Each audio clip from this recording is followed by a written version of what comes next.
خيت دللا حوكاتش هي تنكست حوكاتش قرآن خيت دللا آية خيت دللا أقعد يدي أحبرتي وبس آية تها علم شناخ إتباخ تجح أشنيس تلك تصدو علي وأز قرآن تيش ولا بريتي وبس حدا دي وآية تحبوخ إدات بوسو ناخا مجين دات إشيت يالو إتسناخ يالو إمجين دلع مرقية مجر دو بوخ علم شنيا ديش نش حدا دي آية شا تلك دينا حديث شا تن حدا دي شيء بوخ بمباشو إبالو Двоюродная сестра мужчины – это чужая для него женщина. Поэтому не дозволено ему пожимать ей руку и смотреть на ее красоту, а также не дозволено ей снимать перед ним хиджаб. Все это запретно. Пророк, саллиллаху алейхи вассалям, сказал: «Лучше для любого из вас, чтобы ему проткнули голову железной иглой, чем он прикоснется к запретной для него женщине». Двоюродная сестра запретна для него, так как она не его родная сестра, не его тетя по материнской или отцовской линии, не его мать, не его дочь, не его молочная сестра и не его молочная мать. Она для него посторонняя женщина, поэтому дозволено мусульманину жениться на своей двоюродной сестре, ведь пророк, саллиллаху алейхи вассалям, женился на Хабибе, которая была дочерью его дяди, а также на дочери своей тети по отцовской линии, а это Зейнаб бинт Джахш, да будет доволен ими Аллах. Verzeihirchum haorderes noch ci adat tu bohu shwenu alil stol. Marketer olsunach. Jimna gwokchun marketere is a khazdik adat tu. Tsundu halwe ma boh shtats. Ama wushi makhram botsush bol tegri zudri marbet balar is a dinan du holdoch irch özdo tsundu. Masala hagerger stegri ha husamnen marketer. Yashishwa wushi marbet balar. Dala hor barsh staganet edilandu. Shechur zudar shandolder, ushlar bar ush ambar. Tatanza machram botush bol tegersh kser kügsh saititer otsi odochslo. Devish kanta çüveçe mukş farakatına dişiye dişişe bu. Meşru o şiçe yalu magindu çünkü iş mahim o şey var. Ama yok çeşne var. Şun hal doz mu dözi bu. Dinu maginda laha say washsan mahiti sonis bu. Say şiçoy. Kuna las evri yaşlar. إيه إن شاء الله. ويفرض الله ويحصل حل عادة الحل تجمع الله قيش أو لعب مش تشوه. ده شرعا عياله مش ده وياله اشتغل بيده ويخش ويس عياله شاتس. صادوا يكشف في الصحراء وهم مش لين مصنع عريات كخش. إيش بيجش نيجش نقاح عبوش نقاح قيش نقاح ويسال. الدنيا ده شيء معيقة بيخش وهم مش حكم مش ناس. ده مش كانت ما كنت مجرد. إذا مجرد. شو مش مشروع حتى يستطيع أدينا يسريات نقاح سنت ما وقتش إيش ينسى. أدينا يسريات. أما إذا استنيال مش دوتون ده حال تقول شيء يستطيع مجرد بوش. إذا وش ده أنا لا بوش تجزوت شو. شيء تلا باش خليات ما يقوم عليه سامدك نينا أو شيء إشتي وشتي ساعة باش خليات نينا أو شيء يلا عادية أو شيء يلا ميخ يلا يرجع سجنوس يلا حا بوس سجي بقوياته ثم شاويس مثلا ماشي ينشوا خليليز يتعلق شو خليليز باش خلات من لو متى شاويس ونيشياتهم إشتا الله أنا قلت إنه هو اللي أي نو نيقا يالجين نيقا بيعش زود ما يديل ثم محرم سجاوش أو عيلة ناداجة حج ده عمرة ده كل محرم سجواته ويدق أبو العيلة من بيلقى يحصل حج عمرة خير ذاتك بقويات العلاق قتل الله ده شيء سيلا رملق بيحقن لري يزود الإسلام دينا تعديل عشان تصحى ما يسيلا تعقنوق يا شازود ما يديل بوصل عشان مركي تجاوي دوي سر داس أقاوجه مركي تتيا دوي تشام داتي هون ده عشان مركي تدق دول ده ما باش تلقى حق ولا دو كده يدون هون ده عدل عشان عليه السلام كيش حديث ها شاش زودي تجي دي ساقواز لو دك شيء ده ساعة ثانية علاق الله أنا عشان قواز لو دك شيء ده شيء نوشي بالغ بير بقى سنديرة عين مش أفضلي الشخاء ودي سند الله عن إلشن قمي على حق يتسا مجوش دات بوسل تاق باش تجنا شيء شلاح ميخ شلاح نس نص شلاح مرقيته تاق يتون شاوي يتون صلاحة مشينا وها اشتويا سعادة تعليش ولا مش مدري إيش مثلا نص يتسي مشينا عود مروش تاق كده مش إيش الشريعة تحت إندرجة إذا ديش وشوات بوسل وشام السلام عليكم ورحمة الله نخشي ولش عن بوسل بوش ديش قمالدو أو إنترنت شو أوشي محرم بوش بول بيش ناخ زودري شمر بيت بلر إذا جو إيرش عادته وين يقير دادك ديز بوش حق دكتور دا مثل دال ديش تو ناقوس شي ناقوس دوتشن مرقيتر شي شو ميخ شو أوشي مر بيت بلر بيش ناخ زودري إذا مثلا إذا دكتور دينت إز مكش تخيلر حاضوقتو أختو دينش أميلا جوابوش أت تأخ كوين شك بابنا أولش هينس تان حكمي وانشول أيضا بيل تنا وستو أو إيرش غلق ويرن سيت إقيش أو تا إيرش جواب لقطن هو فيديو يوق سون أوجر حلوة تلميذات لا سون مكش تخيلر حاردين وال إبوسو بشوي سو دينش أميلا ريز ووتر قوي مثلا شو قيتم خيل مك ها دينتس مكش دو إزاو هي قيتم خيل مك شو دينتسم مكشم دات إز ديناع أما تعادة تزدوق شو يتوني تكون مكش دوق إزاو إيش قيتم بوش ناخر خيل مكشم أما تو شق دين دول قمال شون تاني خلقي تردوش أو زي نقصو غيلكح خز شون إدخزر دولش دخش أش ويلي دولش خز أور حيغر دقتو شون ديش أشيت إلا تحت ثلاثة شو بقويز نتصر شو إت إلو سيتواتيز إنت حقو مدردون ها حي زدون حي وستن مرقي تترمكش دو حو جاز يون حو تقوى الحارس حون إمجر دا سنون بوش صدوت صوحي كي قمال إزدون حاشيش مريول حون مكش دوي مكش مريولر مكش دوي حوت أخ تقوى سون بوش صدوت صوحي قمال ما شاء الله شو خز غلقع نوخشي متع ديش قمال دو صويس ما شاء الله خزبيشان инцест, педофилия, рабовладельство, голубизна, главное خزبيشان, маша Allah. Duitsen deelna عليك فلان deelna عليك. أهوكو صندوق حلوش دول جوابا Begin Dubai postaqita washa dek hush madaytuna musul.我什么学院我也给当学习去，ну не все это. На самом деле дик оалеш, дик оалевы, например, цана хор плюш цигада моденец, а шичи гёрити хайо. En zo zei je geurtje waar dit hebt u het gehoord, dat hem dikwijls gezegd. Nou, je in beige geurtje, het beige hands gerdo. Totdat je dat gaat, ze hebben gelijk hands gerdo. Sheet echt boekjes. Ja, вообще дичь, цапна стоит. Wat dan dat? Nou, is toch, например, beige doe je goed gedaan, met je gerdo. Sheet dit echt gerdo, gezien geen gedaan, had is er dat, beige, ze hebben deuners gedaan. Пега хардукуш уже صعب проблем خريات. ديك دوقش تلقى خير دوش كلا احنا قاسن شي شو قاب تشامي تسالش هل بول دي بيل ششتي هي مرة شاق لير عودو ما وخاقيتي اشتون دات تبيتشي ما شاء الله شو مساعد. أخويش يجي خوش تأخذ دوك بيش.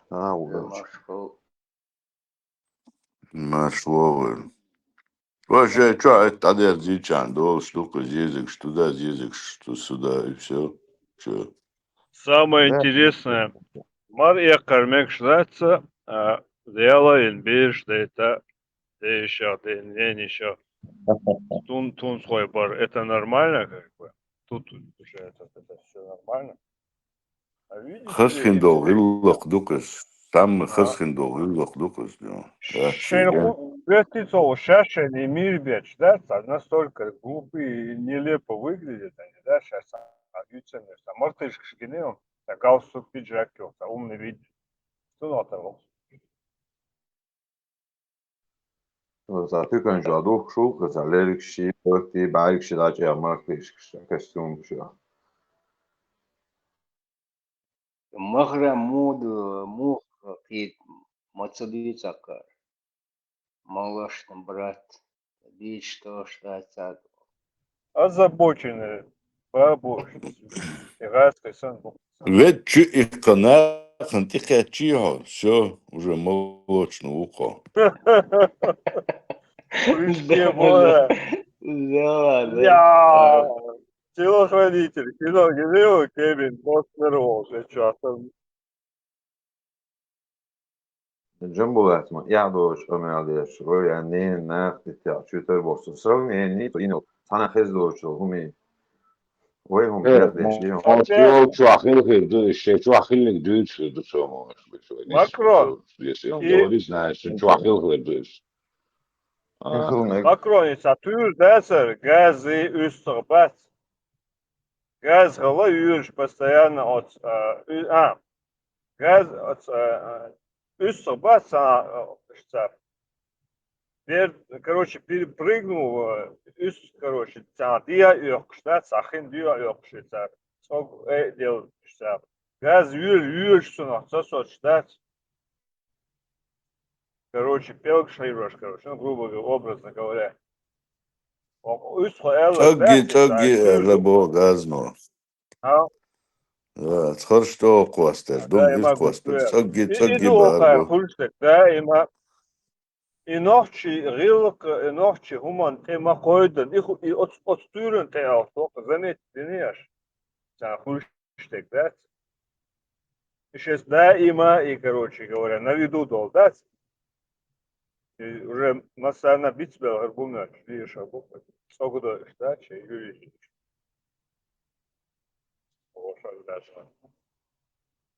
Dann Jambulas Dindol Kamels Anna Nochtje Wadira, das in Nochtje gewaard. 99% uur Oester, uw Stuttgart, en aan Beksnacht dat 100%. Ik viel zeg zo, Kamel die dat is. Suris Hanna Rena Nabra Duitsel, dat zo'n Sudits en Kamel. Nu zo hastig Duitsel, het zeg je zo'n просто zo'n hastig goed. Nog, het was zo Vejo aberto, né? Já vai embora. Dia boa outra, dia boa dia. Não, te duche acho. Você todos sério, não te coma. Não sei que acho que aquilo que duche de um jeito. Pode ser que libo, isto já.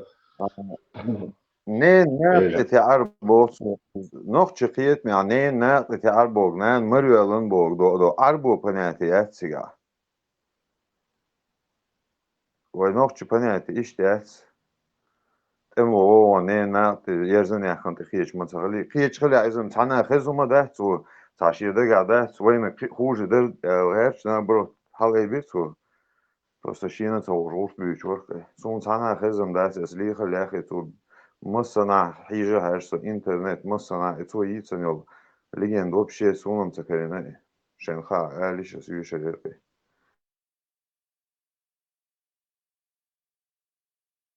Ona denšēsies atsakaļau, pēc anien gūšam, da, tas mums gūš. Kas Jambulas kniga do šibo šopēc un kniga tā karor donizam, kas kniga tā hirdus. Nazvani moju tiesu. Dēlā tā kniga jādos uzšābos, kas tā kniga izkstu. Поедание грудью чужой матери.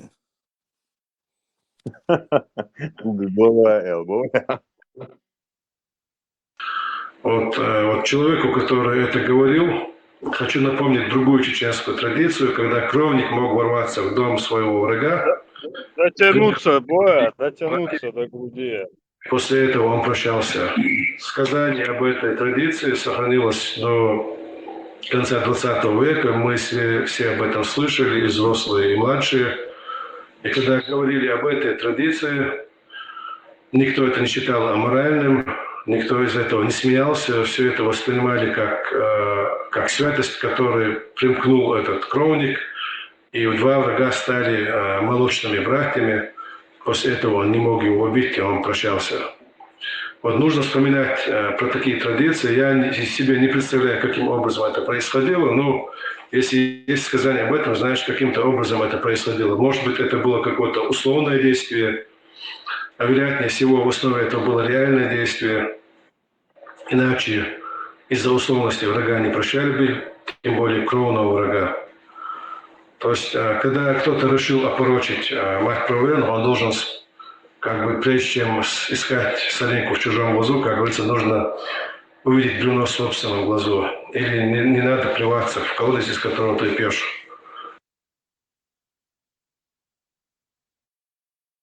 Даже хнохчиш юка и хиллеха и хум дас. حكومة ديوتسن تعني أو خلي شيء هسه دايجة خلي شيء وي أدمش مدوي وجه توريت سيجر حدا أندو باخ وي قل دوليش مدوي أتسيجي عمو بول قل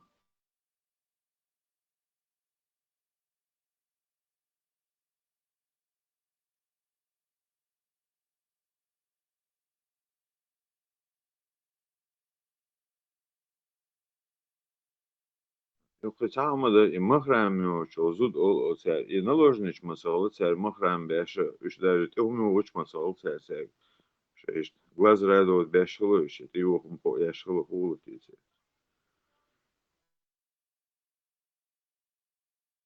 Sunderland bara man var så här, det är ju 20, nej, 20 år, men du så här, مش بيج ما باتش ما جوش مش ما بوت مش ما جوش بات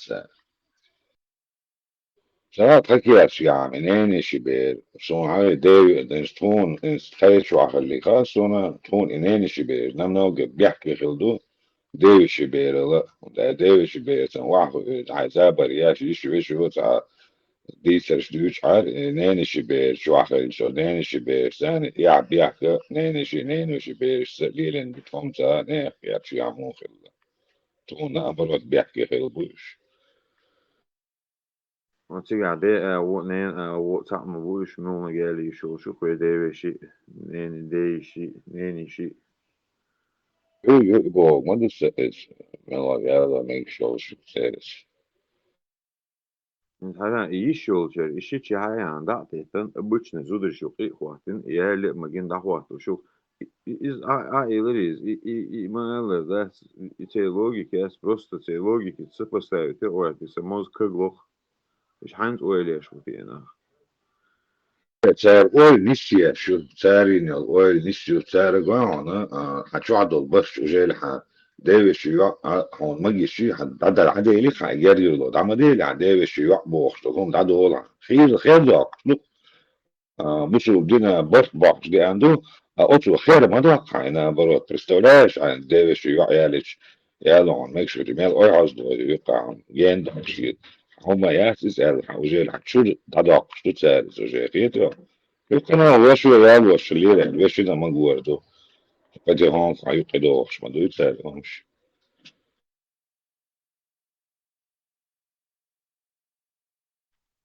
ديولا نص دوحة شو ار شو هاي всегда да غلخا غلخا наоборот лайрамс и тиешем и просто изут доверитель и ариях тиешман وش مخلي بق لارم خلو изут ариях كتر даже вот стаган бешвей хохер сацунов саца интимин адеха غلخ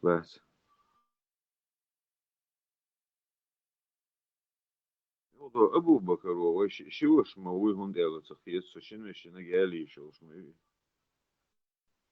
نقاش في بو بيتن بوخ بوك هون قانا يو شنا شو ما علي تسأل هون وش نجمع وشان بودي تنندو دوقم دو يعني 700 тысяч حديث تبو يعني 7 тысяч تبو 100% بقى دات 99% сомнению и истинную Бог, истина генуация 100% Бог дочь.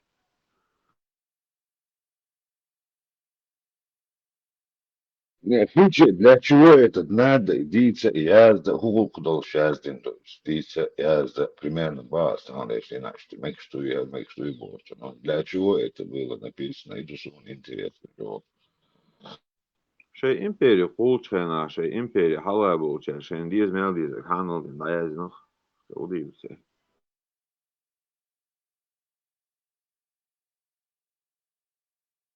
يا بيت математикш خبيش يا серьезно на болма беница я дехте ахшин шле ин мою танзана вахин просто не грамотею я знаю я просто ошибкш духью и масяна ин хушаю и ошибкш еще хилая вариантес أخذنا نخيله ديكش دو هنا عدين ريبيكا وريبيكا ده اللي المات ريبيكا دو تعبيده في ويال نخيله يساقيت شوية نخيله هوقع توريت ودي بوش تريفكش ما دورمش تان أدمن شو عقدين شيء جوا تصل قبقلن وال ده وقت سو قطوك حق على بو وبشت عوضهم ما دوي بخبو أدمان شو عشان هو تصل الدنيا يوسف شو اختلط عم دقت سدينا أسطورية سنة خير حديث عبين هاي جيروي بيه عجيم تروي وتجي خاطرين شو عليه وشو مش مدوش ساعة وقت فيديو شو كومنتاري از نيرسوس كان سيازن دقدي اصلا عريش İslam dini aşçı konsepsiyon şuayınlışı medisini uqtam fini ki o izi zauni adın acımı simine şu yoksa uyarsiga timin do olarak halq vaqtaru boş hum yalari olarak halq vaqtaru şarkı ider boş izdu taqsiya samu olsa diç verbluje huni adına ki işe yolşiyen الدنيا عالم قالن والتوريث وشي بايمر يقدر يلو حيلو هريش الميديسين عادة كافر ولشو شوتك إمين خوكي أتشين شا قالن شين يزبوش بايمر وشين حدا وقديتا ديتن كافر ودل مال نيشتن لابراتور نيشتن ميديسين تن أبرودو نيشتي عاشوتك إمين خولي ليتسمير خولي بايمر ستي شولي ميديسين زغوتسدو كافر خول مين خوكي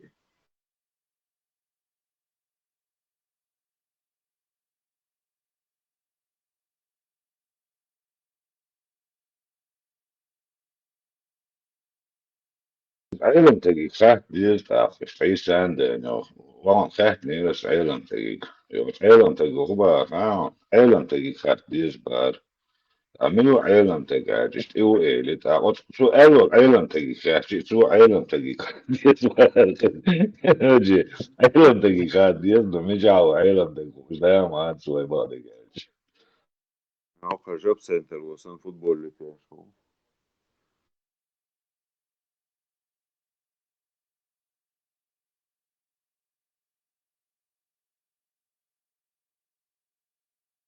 جاب سنتر وصل Германия خذ بوخ مش بوخ خوش نوخ سيجادو سوسيال دي عشبش بس بوع وش هو كل سوسيال دي عشبش بس يصير فوتبول وي شو نعرفه يتوجي ايرو يصير أستي هو بوغ يعني أنا بو ايرو هذا مش وقت مشهور مش عجب مزنجلته هنا مزنجلته وهنا شادته يعني معقوله هيك ما يقدر يسيطر عليهم؟ ما اقدر اسيطر عليهم ها؟ ما اقدر اسيطر عليهم زين من ايش وقت ليش وقت تشديهم يعني اول ما يقعدون لحد ما ينامون؟ اي اول ما يقعدون اشدهم من ينامون افتحهم. Амду мой гид на ближайшие дни. Ему 33 года, ровесник, но у него уже 4 детей. Жена у него одна, причем это его двоюродная сестра. Еще лет 20 назад это было вообще повсеместно. Все женились на своих кузинах. Сейчас такая традиция сохранилась в основном в центре и на севере страны. А на западе уже такое не встретишь. А в чем смысл этой традиции? Сохранять семью цельной ради защиты? Ну, это очень старинная традиция. Когда-то мы жили племенами, которые постоянно враждовали между собой. В конфликтах все вечно убивали друг друга. Ну и женщина не могла выйти замуж за иноплеменника, он ведь, скорее всего, убил кого-то из ее родственников. Поэтому, чтобы не провоцировать новых конфликтов, женились внутри семейного клана. А еще ты пойми, мы тут живем так, что не видим много женщин. Наша религия не позволяет нам знакомиться и общаться с ними. Узнавать их. Вот я вырос, мне стукнуло 25. Пора семью заводить. А я ни с кем и не знаком. Кого и как играть-то? Вот сестру знаю, она хорошая. На ней женюсь, значит. Ну, ты что, осел, мелкие, так, бусубдены, дикдут. Это дешево.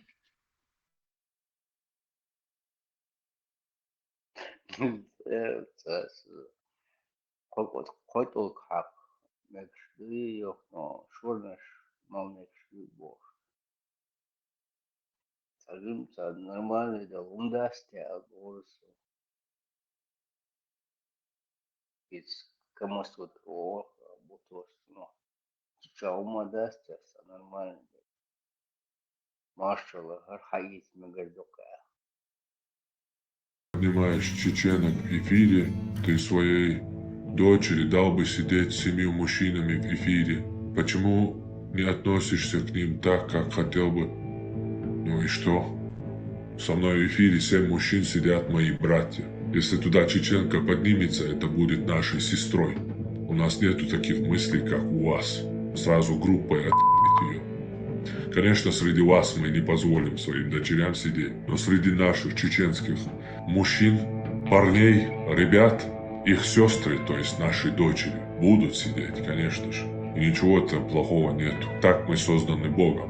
Если как в исламе женщин мы уничтожим, уберем, то есть закинем их в мусорный черный мешок, то произойдет то, что произошло в Пакистане, Афганистане и в других мусульманских странах. Когда нету женщин, мужчины начинают д***ться друг с другом. Вот это и произошло в Афганистане и Пакистане. Женщины даны нам Богом, это второй пол. Хочешь ты, не хочешь, твою дочь, твою сестру заберут замуж. И будет спать с ней другой мужчина. Нравится тебе это, не нравится тебе. Так же, как и ты будешь другой.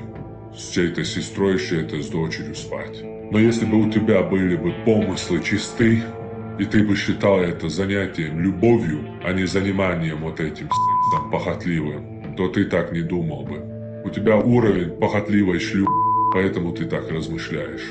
Но не пытайся свой уровень перевешивать на чеченцев. Среди нас будем мы 100 чеченцев, среди нас будет сидеть чеченка. Одна. И она будет всеми нами любима и возвышена.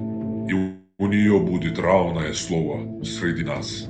Хочешь ты этого, не хочешь ты. Среди нас так будет, среди чеченцев. Всегда было, и есть, и будет. Среди конечно, так не будет. Потому что женщина у вас на уровне животного. Она создана лишь только для того, чтобы раздвинуть ноги перед мужчиной.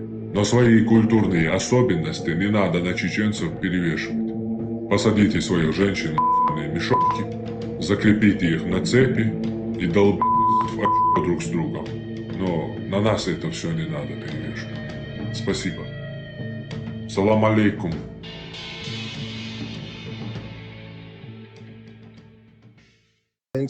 Sürdük, Lukas vagy Abdullah voltál. Mayila, sürdük, Mayila, salam da, هو اللي عندهم. عجوز لا حلاوة شتوي غزال بحشناتين. ها مرات نوكسي سوى شيء هم نشدوتك ده شوي رجل اللي يقدروا ده لا ده ولا هتحني يكشنك انا Damol, das ja nur zu so Hasan Oachi nicht Deutsch Erup, han er görzne shu as ba dek daduyser du poemers lelendo. حقل ملا قرجي اث والله شير Poemers je desh astuna antsina. كان حاجرن ناوا Yine yetsina la je desh astuna nini poemer. نا اديش ده قمل Yine yetsina. تدواش قمل ده Yine yetsina la. كان اث حق اديش ده قمل Poemers je desh wa yalini. توب يقمل در مال Yalini poemers je desh wa. حنقدوتشن غدو Yalin yetsayalin. السلام عليكم ورحمة الله وبركاته. وعليكم السلام ورحمة الله وبركاته. ما شاء الله. Poemers je desh wa yalini. Вот это чаю ланго дать мы мусульмане борста бирши очень можем обезьян авах я дать Аллаху акбар поемали исюд махля поемали айса босюд махля поемали идеяс махля поемали уняк альбой бать альбой поемали униадинак бос та чой ох махля дела хала поемали кома альбу дела иня мексама дуар тадас маялина наташ целый очередь олялил Soins albuetsang maale ruulu kuhulla busabdina meks maduoli idayuet. A otketan troahke usui.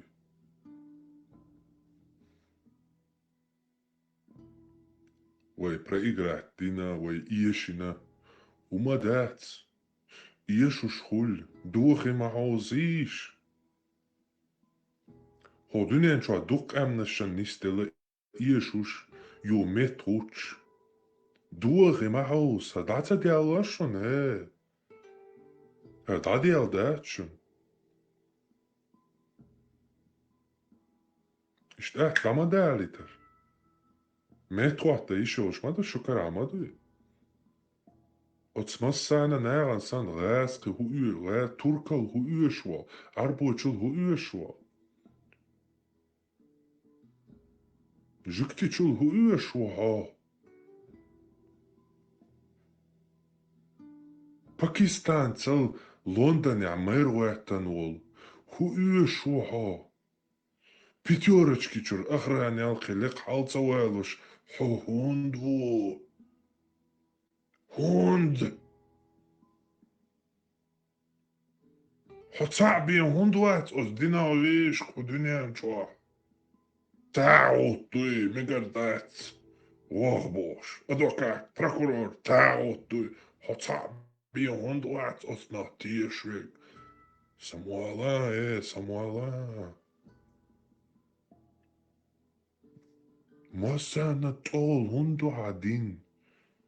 Тол да хунду хадин масана awachun. حيقوما وتقفيه حوكي تشوق ماستر إيوي إيشوش تيلي إيرسي باتشاق ماستر يقصى تيرسون هما دا إيش دات أشدي دقصون شيكايلا وندوا إشت عودل إبيرش دوش دين بعني حي وهودين هنز ليل دينا هنز خيان وين إبيرش دوتي وينوخشلن تي وزن تنا تبيرش دين ويدين ليلي نيروي هيد ويك حق بيع كان باعتر ها اش ليلين دو بيرش دين يبوصل دين دات باعتر ويك ها البيرش دين دو اج تعم على دو اخوك بيرش دوش آيت قويون ها هردين بيرش دوش دو حقونا بيرش دا مغي اطلع حقا دين خيليت مغي اطلع حقي في قبيت اتشك مجيلة поклонник, مشرك, مرتد, طاغوت. هما تقول حدات حينوخشي تيوزينا عبوس دين دو بيرش ديني تيبتر حدات على دي احكانش تاقيت بيرش تيبتر وميت تيا بيرش قران دوك عجا تدايش ليلين بيرش بوص دين دوك وقشوا دوك قريال حدا ما داتي تاقيت حقسون چويتش ديوتس احسون چويتش كل حدينش او بيرش او نيس او تين سويت Но хотя дать адюч, что бэш дини. У тебя нету основы, у тебя своя религия в голове, которую ты создал для себя, удобную. А язык, этот язык датит. Это так не работает. И дорога киечу цадоис. Духа получается доасан. Духа получается, шашлил, что один дячак полуш. Шашлил, что один лил даля цамадар. يجيلي دا بيالقش حسن تكتا خلخلي حسن قيرا لو عتعايش ويسو يسن يوتا بولوش تاقع دينا وتواتو دا بيالي ليش شيدين وما بوخ يجيلي دا بيالي زا جهاد زا خليفات إزر نشكح أوغر ببوش بوك انتي اوز دين شول أيغا بوي هوي تخيتي إيلاش يس توام تشبو توام بول بوبوش بوك انتي لي دابول خيتي إيلاش يس بوبوش بوك انتي دابول خيتي إيلاش يس اش ديب ديب بوبوش بوك انتي دابول خيتي إيلاش يس اش ديب ديب ديب ديب يو ديك قام خيتي إيلاش خول لبوينك شيشان تخا اتشو اديچ نيت ات الا تولش ишедик хульштик хирдик по аналитике хош аналитик олцун не пророчество а аналитика гушдик душу дадючтик шенлацуна цапает уйца бош шенцала уйца бацаш аш ица сон хасиета ду шунохчигла сатяйни qamkhirdu шухцагла хирда цудид was дали анки ну амбаду цахом баду Отвой дабан был дейшиц и бяхадин. Шухачи эляш. Шунохчи юял хардуниен шунохчи ду гейтан. Дам де дацар. Хо дуниен бакбо нохчи мюшбу. Шуцара хаклуш доци да гейтан. От нехц и ю и лараин. Ешух нохчи хирду. Ешу нохчи доци хо дуниен да хурду. И вей дейшиц и бяхца ейт хотя бы вейк шу вей олдали лицани. хотя бы и тебе цаит. Нахьяти уэй, дикду нахьяц уэй. Но и тебе ищяц уэй. И те нахболч нах, а е эню. Тер мари коч дат уэй дина уэй пэлмат уэй мял бэрш боч бол и мял бэрш боч бол асхаб шиеде бук. Шевиг уэй хоштач осне мари кочум шяц уэй. تيت إبيحي تيشيات ويك ويخاتشي إيلياشي ويناخ ياتس ويهلوبوينا كوسو تجوحا وشيشن تدبور دات إغا و نيت إتانا داس آلة تولش يليبا وين ناخيردو خلدو يخاسون ناخيل خلدو دوقت إلياتس ديز платить за это надо, но когда-то это окупается. Платить да дезар и Аллах, надо устуляться, нас чего умные чеченцы, мы самые сильные, гордые, мы чеченцы. Я должен, еще должен. Нет, не получится, братан. А, мы чеченцы, а что я должен, еще должен. Вот гинул, вот пешком, вот тогда она чеченец, ищет хоть всегда. Я шел, шукай и понтоваться, что горил. Да, цунху, лабан был ночи, цабойс. Цунху, я хоуме, ночи, цу, ищет сохранить твой. Ага. Дабан был спартанч, буй. Цахан займа, чуахил куанхи был штадела, но мир их запомнил как героями. Точно так же уэдейш героями запомнит бирбо дуньяну. Все, дерцан хайна нохчикам, ишта барыш, куанхи барыш, сила барыш бош, о дуньян камнашан масала больше. Я либо уэ нохчихил бу. Но иц эйю и бяхе танк эйлшу гюахке тариачу. Шейнла анан диат, шейнла са егрод мисарубки чулчак як, шейн лу огди онкарват. Хетига та ауят. Рамштейн. Аладу, шо? Директор, için qiyla xihtiye videoş. Taş сборники от hayatı.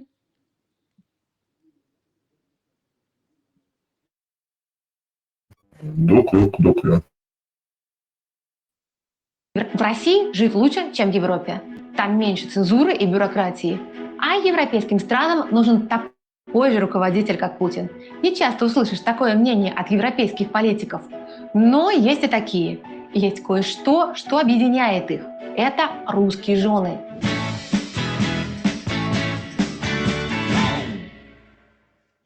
Это Дирк Лерхи, герой нашего репортажа про немецкую партию «Альтернатива для Германии». Бывший член партии, который всю жизнь прожил в Германии, недавно переехал в Россию. И теперь живет в большой деревне в 11 километрах от Нижнего Новгорода.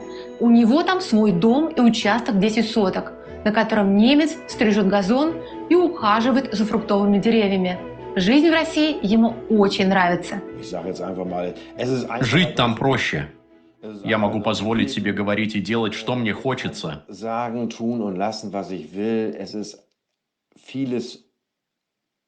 Многое там проще. У Лерхи уже есть разрешение на временное проживание. В перспективе он планирует получить российское гражданство. Сам он говорит, что его менталитет близок к российскому. Это в том числе мой менталитет в России. Живи сам и дай жить другим. Похоже, нашего героя ждет немало чудных открытий. Дирк много раз бывал в России до переезда. Еще во времена СССР он ездил с родителями в Москву и Ленинград. Потом снова приезжал в 90-е, но тогда почему-то не захотел оставаться. А в 2024 году он отправился в большое путешествие по России. Проехал 26 тысяч километров и встретил будущую жену. Я познакомился с ней совершенно случайно в горах Алтая. Она тоже была там как туристка, и мы случайно встретились на дороге. Я остановился, чтобы сфотографировать 2 огромных каменных шаманов, и через 5 минут подъехала другая машина. Они намеревались сделать то же самое. В октябре 2024 года, спустя всего несколько месяцев после знакомства, Лерхи с его новой русской подругой решили пожениться. Выросшие в ГДР Лерхи и девушка из России оказались родственными душами.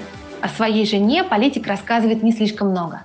В интервью Лерхи упомянул, что его супруга превосходно говорит по-английски и возглавляет училище либо техникум. Мы решили выяснить, что за женщина так удачно подвернулась Лерхи во время его поездки на Алтай и специально ради немецкого возлюбленного развелась с бывшим мужем. В Нижнем Новгороде на самом деле нашлась женщина, занимающая подобную должность – Ангелина Геннадьевна Капшина, которая недавно взяла фамилию Лерхи. Она возглавляет Нижегородский автомеханический техникум, или НАМТ.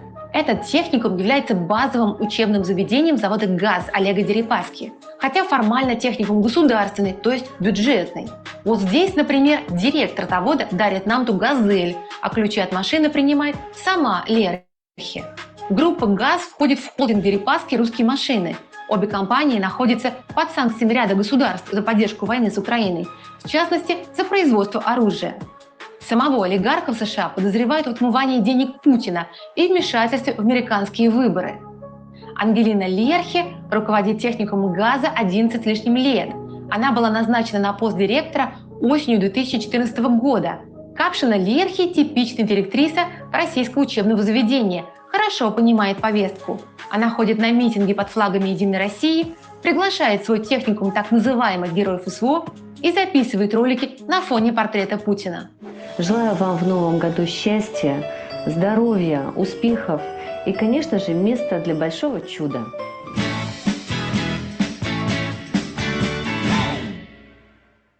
Нам неизвестно, была ли та встреча в горах Алтая случайной. Но Лерхи далеко не единственный, кто после свадьбы с русской женой стал продвигать идеи Кремля в Европе. Например, в 2013 году в правлении все той же партии АДГ была избрана Ирина Сергеевна Смирнова, доктор политических наук и профессор из Петербурга. С начала нулевых она преподавала международные отношения в СПбГУ, но в 2010 году вышла замуж за немца и переехала в Бонн. В Германии она стала известна уже под другой фамилией – Силен. Ее муж тоже был членом АДГ. Интересно, что в правлении партии Смирнову избрали, когда она еще даже не была гражданкой Германии. Силен открыто признавала, что ее целевая аудитория – 4 миллиона жителей Германии, для которых русский – родной язык. Для них она публиковала в Фейсбуке фотографию с книгой Гитлера «Майн кампф» на фоне планшета с наклейкой АДГ. Впрочем, ее карьера даже в АДГ была недолгой и не очень успешной. В апреле того же года, в разгар российского вторжения на Донбасс, она продвигала на своей странице кремлевские нарративы.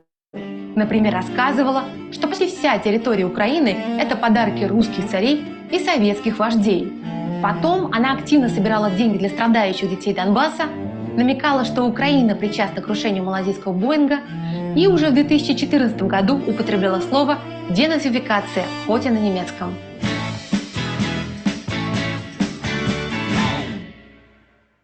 В Британии еще с 90-х годов существует партия-близнец АДГ – ЮКИП, или партия независимого Соединенного Королевства. Она руководствуется теми же принципами – евроскептицизм, правый популизм, антимигрантская повестка и симпатии к России во внешней политике.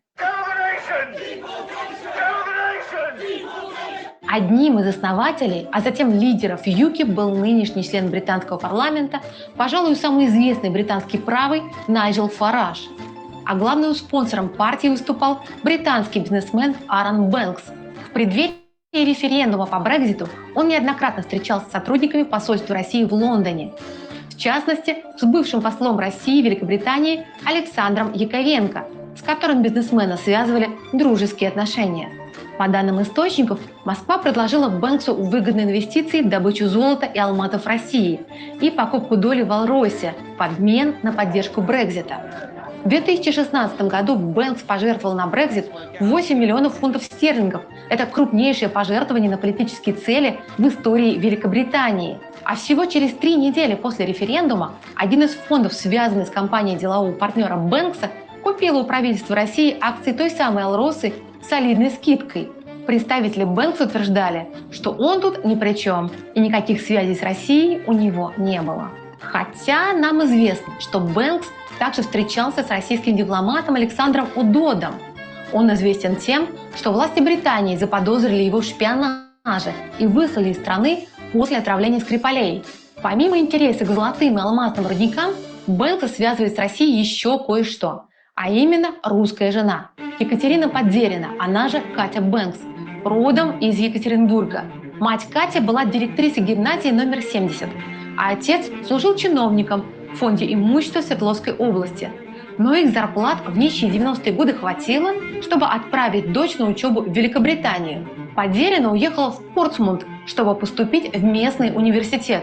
20 лет спустя газета «Таймс» сравнивала жизнь Кати Бэнкс со шпионским триллером: угроза депортации, фиктивный брак, связь с членом британского парламента, разборки с участием русских, развод и брак с миллионером. В 2001 году Екатерина Поделина вышла замуж за Аарона Бэнкса, переехала в его дом в Бристоле и родила 3 детей. Национальное агентство Великобритании по борьбе с преступностью заподозрило Катю Бэнкс в работе на российские спецслужбы.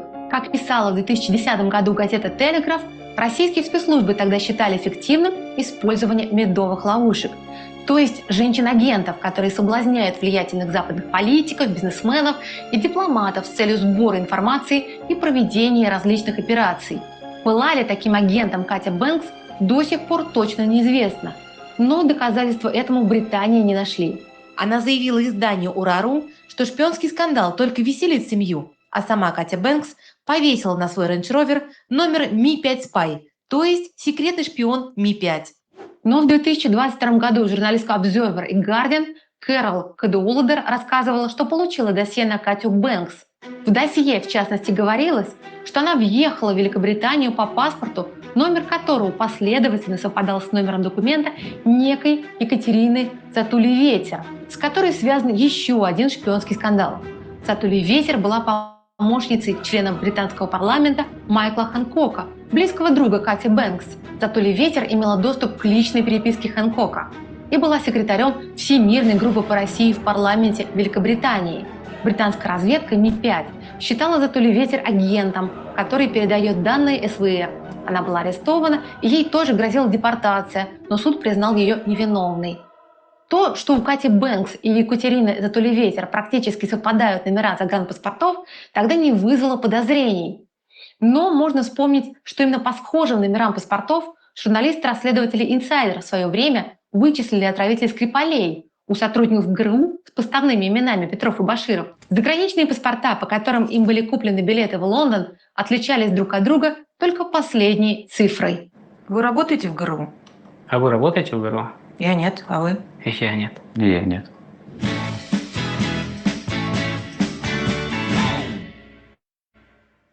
Это член парламента Финляндии Кимо Кильюнин, довольно известный в стране политик. Он входит в состав ключевых комитетов, в том числе по обороне, и был председателем комитета по иностранным делам. В юности Кильюнин один учебный год 1970 учился в Киевском институте иностранных языков и с тех пор неплохо говорит по-русски. Спустя годы это помогло ему найти общий язык со Светланой Пароевой, родом из Карелии. Они поженились в 2017 году. О супруге депутата известно, что она владеет салоном красоты «Калиста» в Хельсинки и ведет мастер-классы по стрижке и окрашиванию волос. Всем привет, я Светлана Килюнин, салон «Калиста». Приглашаю вас на наш авторский курс. И муж иногда в них участвует. Кимо Кильюнин после начала войны открыто поддерживал Киев и прямо осуждал агрессию России. Он даже согласился с вступлением Финляндии в НАТО, хотя до войны был однозначно против.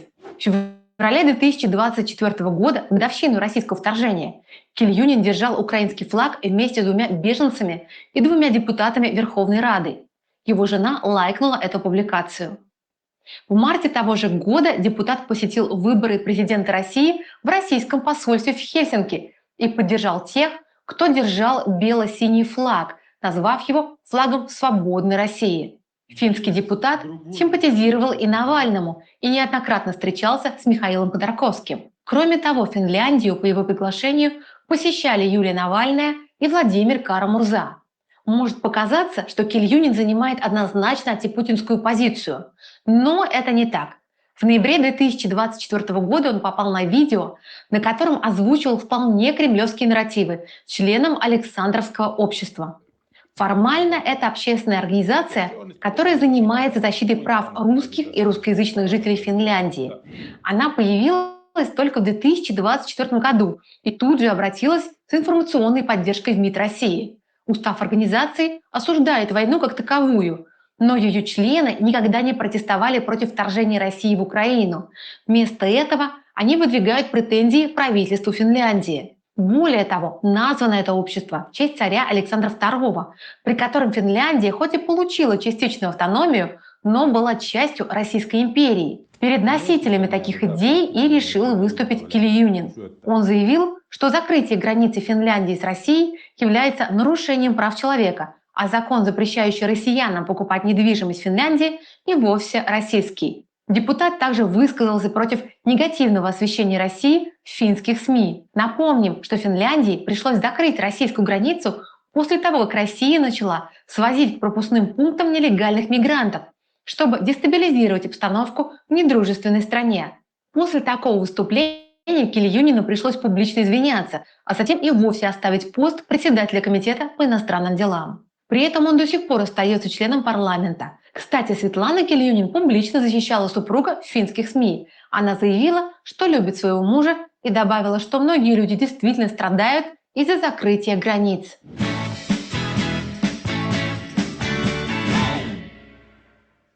Среди поклонников Путина в Европе с русской женой есть человек, который выгодно отличается от других героев этого ролика. Про него достоверно известно, что он российский шпион. Это бывший депутат Европарламента от Венгрии Белла Ковач. С 2003 года, практически с момента основания, он был членом радикальной правой партии «За лучшую Венгрию». На Западе ее считали откровенно неонацистской. В 2010 году он избрался в Европарламент и проработал там больше 5 лет, вплоть до обвинений в шпионаже. Ковач встретил свою большую советскую любовь в 1979 году в Японии. Светлана Истошина была старше Беллы на 7 лет. Сама она в 1975 году в Москве вышла замуж за японца Масанори Амия, который занимался ядерной физикой, и по окончании учебы уехала к нему в Токио. В японской газете даже выходила статья о необычной по тем временам паре. Спустя несколько лет, в 1983 году, она вышла замуж за австрийского уголовника Марио Шона. Судя по всему, это был фиктивный брак, благодаря которому Светлана через год смогла получить австрийский паспорт. И лишь через 2 года она вышла замуж за Ковача. Пара обосновалась в Венгрии, затем в Австрии, а в 90-е годы и в начале нулевых супруги жили в России. Светлана Омия, она же Светлана Шон, она же Светлана Ковач, нетипично много для советской гражданки путешествовала по миру. Например, из Японии она летала в Западную Европу, Скандинавию и ряд стран Азии. Вполне вероятно, что женщина могла быть курьером КГБ, и комитет оплачивал все путешествия. Да и самого Белла Ковача в Венгрии со временем стали называть КГБлой, и вот почему. В 2009 году Ковач основал Альянс европейских национальных движений, куда вошли крайне правые партии со всей Европы. В 2014 году большинство членов Альянса поддержали Россию в войне на Донбассе, а сам Ковач ездил на крымский референдум о присоединении к России и обвинил украинские СМИ в дискредитации международных наблюдателей. В том же 2014 году, когда Ковачу удалось во 2-й раз избраться в Европарламент, власти Венгрии обвинили его в шпионаже в пользу России. Через год с него была снята депутатская неприкосновенность. В 2022 году суд признал Ковача виновным в шпионаже, а именно сотрудничестве со своей Россией, бюджетном мошенничестве и подделке документов. В приговоре суда говорится, что с 2012 по 2014 год депутат предоставлял информацию российским спецслужбам с целью подрывов институтов ЕС. По данным венгерской разведки, Ковач регулярно встречался с российскими дипломатами, пытаясь соблюдать конспирацию, и каждый месяц ездил в Москву. Политик был приговорен к 5 годам тюрьмы, но лишь заочно, потому что вовремя уехал из Венгрии. Теперь Ковач живет в России, преподает в МГИМО, а обвинения в свой адрес и адрес своей жены категорически отрицает. Медовые ловушки или агенты-ласточки – лишь один из многих механизмов, которые используют российские спецслужбы, чтобы продвигать интересы Кремля за границей. Не так давно мы рассказывали, как Москва задействует в этих же целях священников и выходцев из Чечни. Если вы хотите вовремя распознать агентов Кремля в Европе и не попасть под их влияние, смотрите наши репортажи и не забудьте подписаться на наш канал.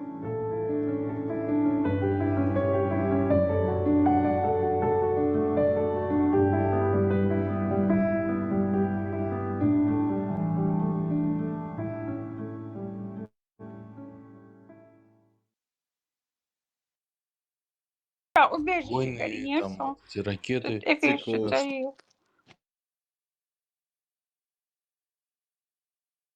باشه رمشتن شهو حجل أري دو تا 70 گود قی و حلخار черный белый ход, захавал свадьбу чеченский, газ 24 волк, знаешь, и что, подобие свадьбы, видео, и захавали. Вот чисто не арабизация зоозона, чисто войнах в формате.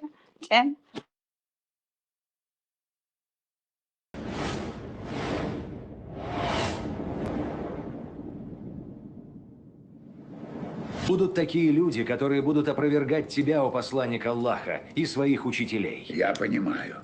Это печально. Возьми их традиции, используй их, потому что твоя книга непонятна, и вини их во всем. Толкуй свою книгу через христиан и иудеев, но скажи им, что они исказили свое писание. Хочешь знать, что только было. Извините меня, это как вырвать стих в Библии, где Иисус назвал Петра сатаной. А что было дальше впоследствии, он не хочет. Это вот так вот выглядит.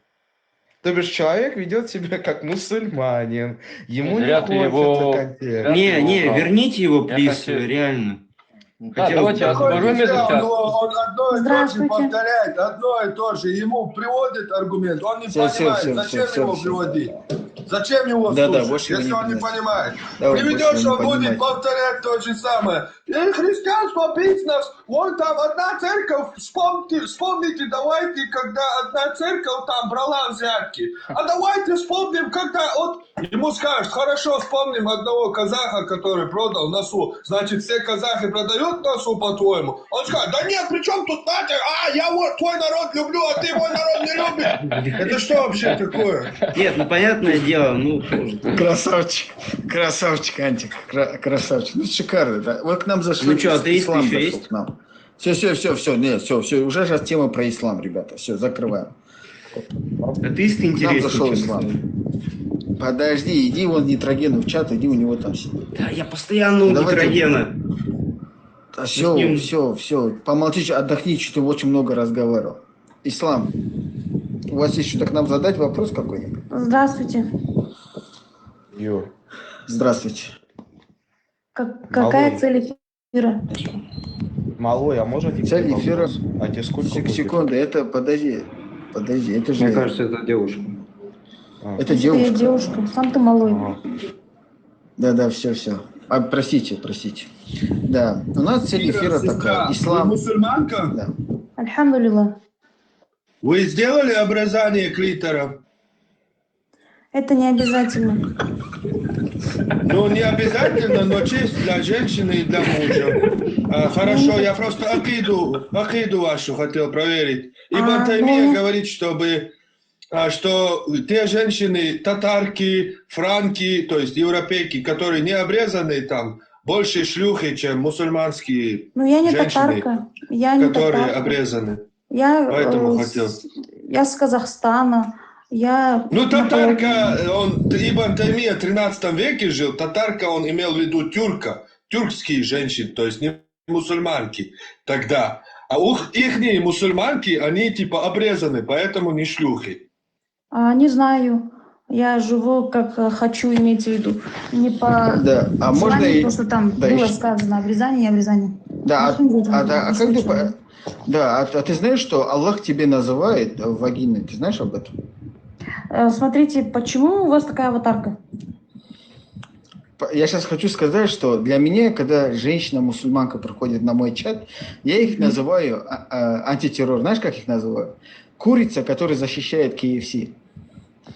Ага. Ну и ладно, пускай. Нет, это неправильно. Это люди, все-таки это они же в исламе выросли, им всю жизнь говорили, ислам это единственная религия, которая уравняла мужчину и женщину. Конечно, альхамдулилла. Да, альхамдулилла. Мухаммед поэтому говорит, женщины, вы тупые, поэтому читайте много салаватов. Он говорил такое, что у вас ограничение разума. Сахих Бухари. Такого не было. Пророк не говорил, что мы тупые. Хорошо, придется компьютер включить. Подождите, сейчас. Давай, пожалуйста. Это моя любимая тема. О тупых женщинах в исламе. Ребята, подождите, пожалуйста. Я, получается, зашла сам. Не уходите только, хорошо? Я сейчас включаю компьютер. Все, мы никто не будем... Секунду. Сейчас, Ислам, мы хотим...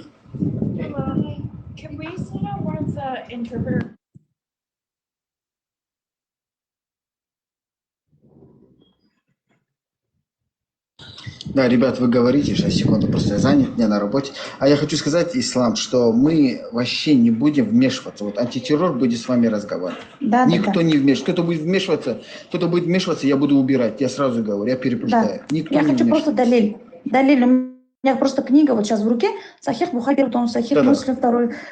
Так, Сахих Бухари, 2 тома. Сахих Муслим, 2 тома. Коран на русском языке и тафсиры. Толковение Корана. Теперь мне говорит далиль. Я буду открывать страницу и читать. Да, сейчас подождите. Сейчас минуту, пока вы поговорите, сейчас минуту. Книга Ибн Мунзира. Нет. Тафсиры у вас от кого? Тафсиры, которые переданы через табаинов. Понятно, а тафсиры сами кто написал? Не знаю, это достоверные, которые нам дали наши предки. Ибн Касир, Абу Адель. Ну, не знаю, я это не читала, я не интересовалась, потому что мой дядя 25 лет в религии, он в праведной религии Ахли Сунна валь Джамаа, мы последователи пророка Мухаммада. Ашари или Матуруди? Что? Ашарит, Матурудит, Саляфит. Ислам, готовься выходить из ислама. Только если на пути ислама умереть, то Вона ладно. матуридитка, вона ханафитка. Откуда Я не ханафитка, я суннитка Ахли Сунна валь Джамаа. А какой школе фикха ты придерживаешься? В смысле? 4 имама. У нас нет особенного 4 имама. масхаба есть. 4 масхаба. Это все школы фикха. В какой школе фикха ты придерживаешься? Я никакой не придерживаюсь, я делаю то, что нам говорит дядя. Так подожди, Ахмад ибн Хамбаль говорит то, что Аллах на троне. А согласно 3 масхабам, остальным другим, там все чутка наоборот идет. Кому верить? Да, антитаухид, брат. Не ее не нагружай. Брат. Сейчас антитеррор, поговорить с ней. Не, я знаю, покажем на все. какие темы. Да и все. Да. Ребята, такие Просто с подробности такими... не знаю. Просто это очень тяжелый вопрос. Да. Вот сейчас антитеррор здесь. Сейчас мы его даже на главный экран поставим. Сейчас, секунду. Сейчас, секунду, я даже на главный экран его поставлю. Секунду. Я не хамбалитка, где? Все, вот он. Антитеррор, весь твой эфир, брат. Никто не вмешивайтесь, ребят.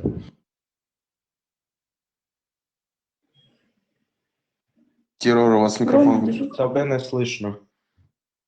Тобе не слышно. Это про обрезание, как Мухаммед приказывал там. Не приказывал, а рекомендовал, короче. Аккуратно обрезать клитор.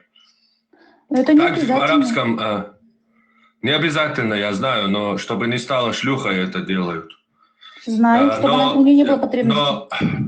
Хорошо. Смотрите, полностью разъяснение прочитаю. Давайте. Маджмуль аль-Фатауа.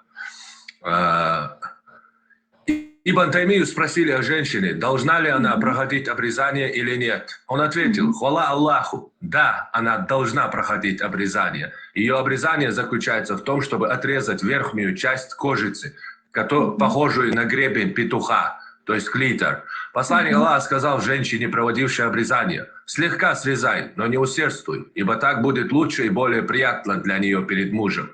То есть не следует чрезмерно отрезать, ведь цель обрезания мужчины – очищение его от грязи, собирающейся под крайней плотью, а цель обрезания женщины – умеренность ее страсти, то есть умерить ее страсть.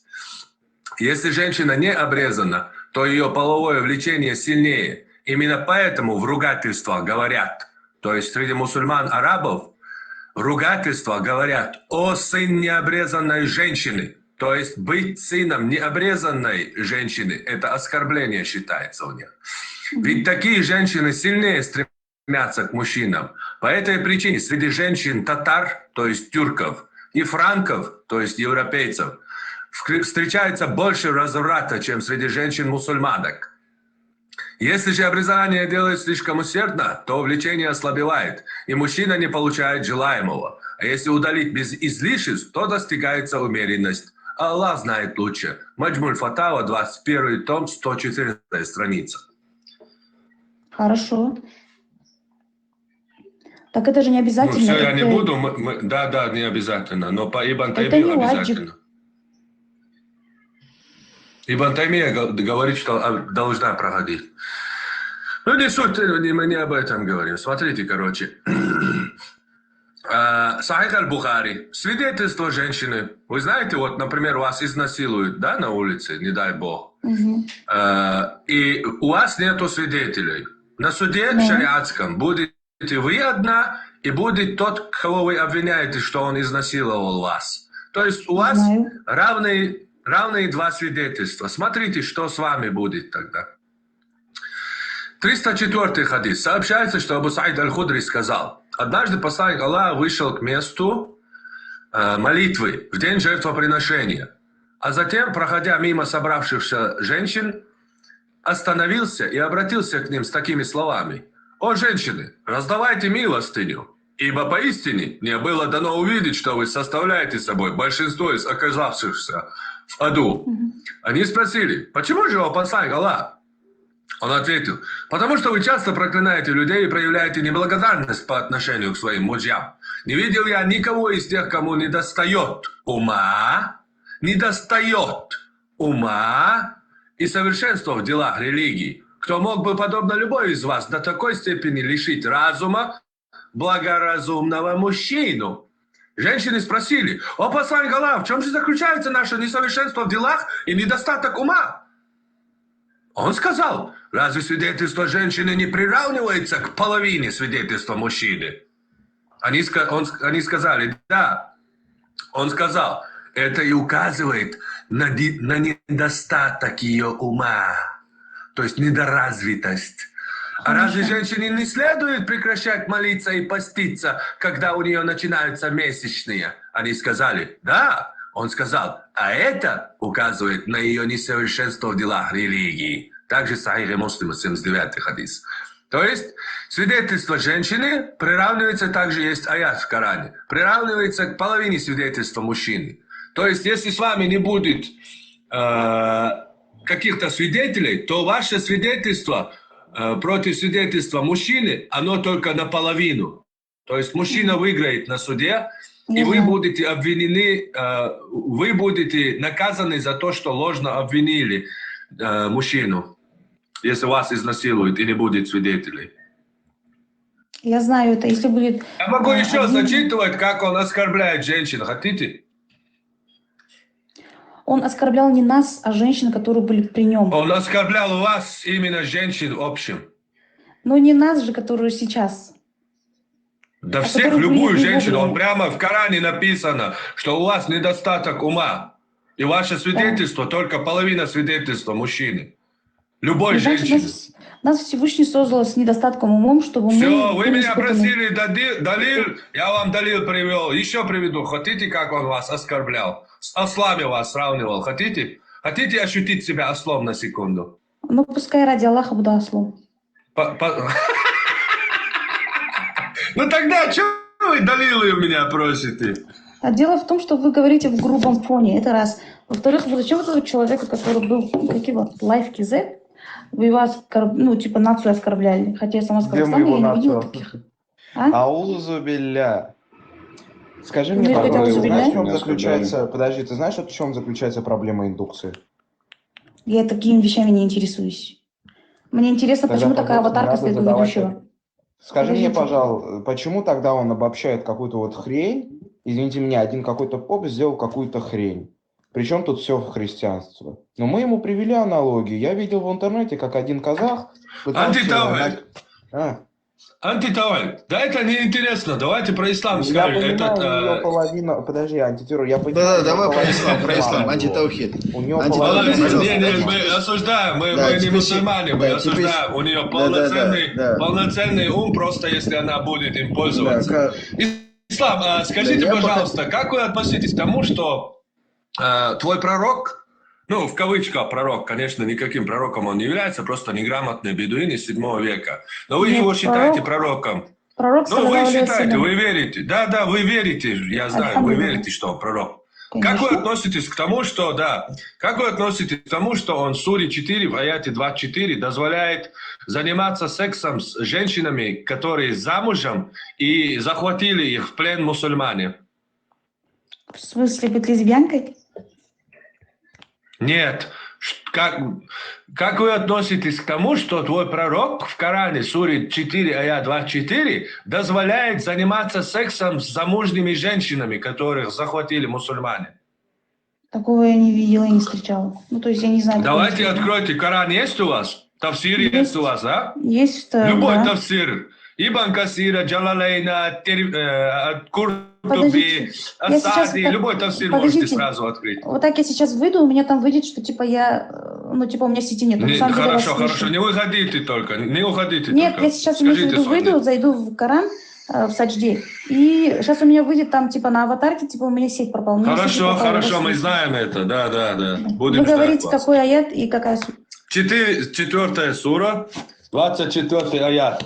«И запретны для вас замужние женщины, если только они не стали вашими малакат айманукум», то есть под властью ваших рук, наложницами, рабынями, пленницами. Тафсир открываешь любого, там приводится Сахих Муслим хадис о том, где этот аят ниспослан. Сахих Муслим, Стойте, вы сказали 4 сура, какой аят? 24 аят. Антитеррор, как думаешь, стоит ей приводить суру Аль-Любенко? Не надо, она выйдет сразу из ислама, это не надо. Да, потом я тоже приведу, как Аллах называет ее вагиной для мужчины. Хорошо. Ну-ка вот, которого только что, кто говорил, что типа она выйдет с ислама? Какой аят был? Говорите, я открою. 4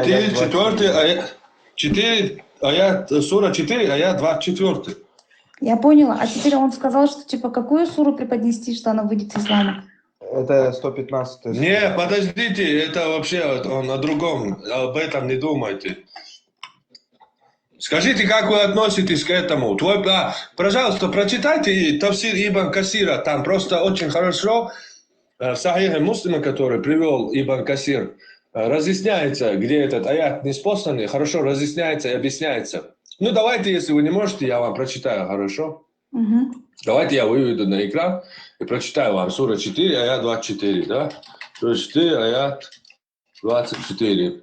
Смотрите. Там все Ибн Касира, да? Смотрите.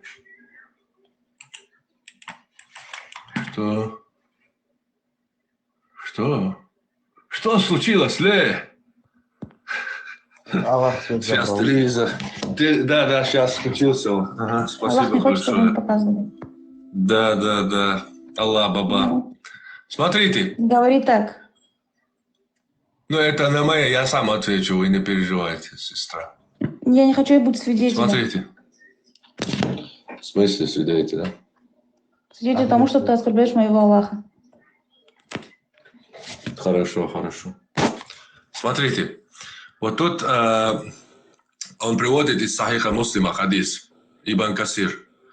Имам Ахмад передает, что Абу Саид Аль-Худри сказал: «Мы захватили несколько женщин в плен в бою при местечке Аутас. У этих женщин были мужья». Вот здесь читаю, смотрите. Угу. Я вижу. Да, у этих женщин были мужья. И мы не стали совокупляться с ними из-за того, что они замужние. То есть поняли, да, мусульмане, сподвижник Абу Саид Аль-Худри, сподвижники пошли на поход на Аутас, захватили там пленных, и там оказалось, мужчины живых остались. Везде они вырезали всех мужчин, но тут оказалось, что мужчины выжили, и их жены с ними не стали сподвижники совокупляться, потому что у них живые мужья есть там рядом. И мы спросили об этом пророка. Давай, советую Аллах, приветствую. И тогда был ниспослан этот аят. «И замужние женщин, если ими не овладели ваши десницы». Этим аятом мы позволили себе совокупляться с ними. Ну, совокупляются только животные, мужчины, ну, люди занимаются сексом, говорят. Но они тут написали совокупляться, типа чуть-чуть там прилично, чтобы было. Ну, вы поняли, я надеюсь. Этим аятом мы позволили себе заниматься сексом с этими замужними женщинами, которых они захватили. Как вы относитесь к этому? Это было же в их время, это было во время невежества. То есть они были же неверными женщинами. Нет, они спросили пророка. И пророк, когда они спросили пророка, тогда этот аят не спослан. Что да, вам разрешены замужние. И они этим аятом трахнули замужних. Ну, правильно сделали. Который им дозволил это. Значит, Аллах их дозволил.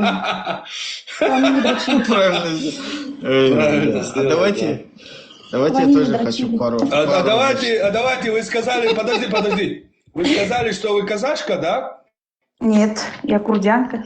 Ну, в Казахстане. Курдянка. О, это вообще прекрасно. А вы знаете, что ваших прабабушек также арабы вышли и раздвигали им ноги, сдирали с них одежду и трахали ваших прабабушек? Да ради бога. Хоть сейчас меня пускай делают. Молодец.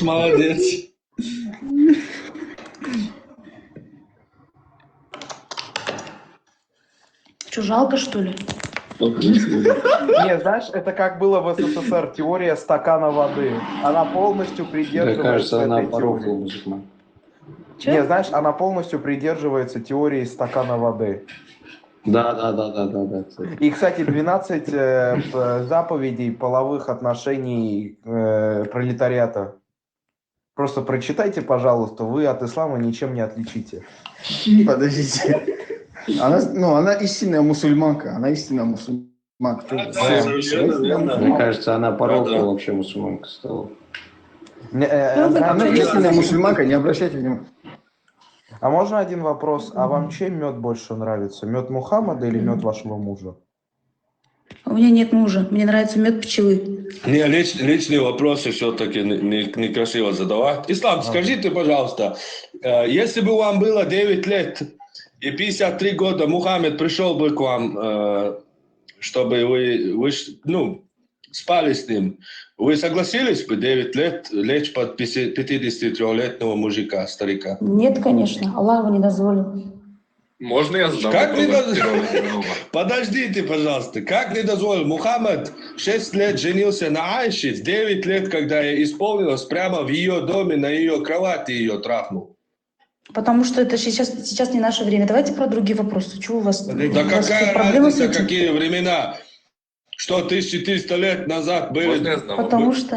Потому что мы сейчас живем в 21 веке. Ислам. Так это твой пророк в 21 веке, тогда оставь этого пророка в 7 веке. Зачем вы его тащите в 21 веке? Если ты суннитка, ты должна соблюдать своего пророка, то, что он делает. И что? Я соблюдаю. Прошу вас, никто не вмешивайтесь. Если смотрите, Ислам, смотрите, если вы говорите, что это были те времена, давайте оставим. Хорошо, я согласен. Давай оставим ислам в 7 веке. Это, Нет, смотрите, Хорошо? я вам говорю, что давайте, ислам и на сегодняшний день есть распространенная религия. Я говорю, давайте оставим вот эти вот всякие, то, что было пророку столько-то лет, тому-то столько-то лет. Это было в те времена. Там тогда-то был аят. Нет, это не было в те времена. Это по сегодняшний день шариат исполняется. 9 лет Ирак, Афганистан, Пакистан, Иран. 9 лет женятся, старики берут 9-летних детей и трахают детей. Извиняюсь за выражение. Ну ладно, почему вы именно про эту тему говорите? У вас что, с этим проблема? Или вам не дают кто-то? Так я не только про эту тему говорю, я про многие темы говорил. Я только вас спросил об этом. Нет, давайте про намаз, про поклонение. Да, не нравится вам 9 лет, когда над вами сделают то, что пророк сделал над Айшей, этим бедным ребенком, когда сделают над вами лично, вам уже это не нравится, да? На Айше, можно, а над вами уже нельзя. Потому что я не в древнем веке живу. А вы разбираетесь? В древнем веке, в нашем веке, 9 лет вы все равно ребенок. Какая разница? Ну, потому что тем более это сунна. Да, какая сунна? Это вообще как было вы там... не в древнем веке, вы мусульманка. Вы в древнем веке, вы в 7 веке буквально должны жить, как в 7 веке, до судного дня. Как я могу жить веровать в 7 веке, в то, что верили в 7 веке в 7 веке мусульмане. Вы верите, кстати, что земля находится на спине кита? Что говорите? А? Что сказали? Вы верите ли вы, что земля находится на спине кита, как говорит твой ислам? Это неправда, такого нет в исламе. Как? Как нету? В смысле на спине кита такого нету? В Коране не написано. Так хорошо, в Коране написано как раз таки. Открывайте суру Калям, 1 аят Нун, письменная трость сура. 1 аят и открывайте тафсир Ибн Касира, где он приводит толкование Ибн Аббаса, двоюродного брата пророка Мухаммада, за которого единственный человек, Ибн Аббас, это единственный сподвижник, за которого Мухаммед лично помолился Аллаху, чтобы Аллах дал ему наилучшее толкование. И его толкование прочитайте на этот аят, пожалуйста. Подождите, скажите, какая сура и какой аят? Сура «Письменная трость Калам», 1 аят. Толкование на этот аят Ибн Касира. Откройте, он приводит толкование Ибн Аббаса 7 века. По счету какая сура? Господи, боже мой, давайте посмотрим.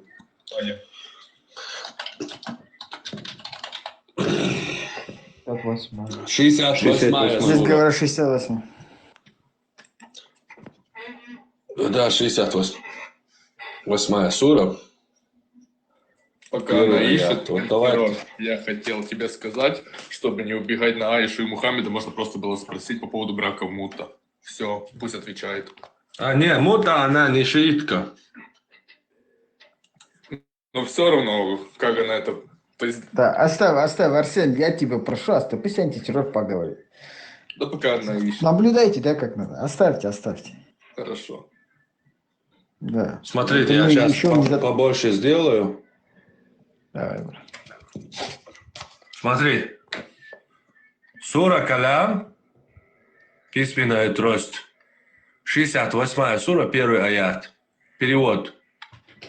Нун, клянусь письменной тростью и тем, что они пишут. Дальше. Толкование Ибн Касира, тафсир Ибн Касира. Читаем здесь. Некоторые толкователи Корана утверждают, так, имам Ибн Джарир передает по цепочке до Ибн Аббаса. Что он сказал? Ибн Аббас – это человек, двоюродный брат Мухаммеда, сподвижник его. Единственный сподвижник, за которого лично Мухаммед помолился, чтобы Аллах дал ему наилучшее толкование. Толкование Ибн Аббаса считается доводом, по единогласному мнению Ахлус-Сунна валь Джамаа, доводом в исламе.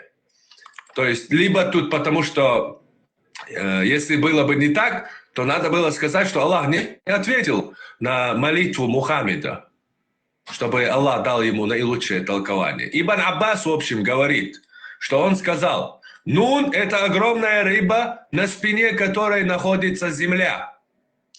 Первое, что сотворил Аллах, это аль-калам, перо или письменная трость.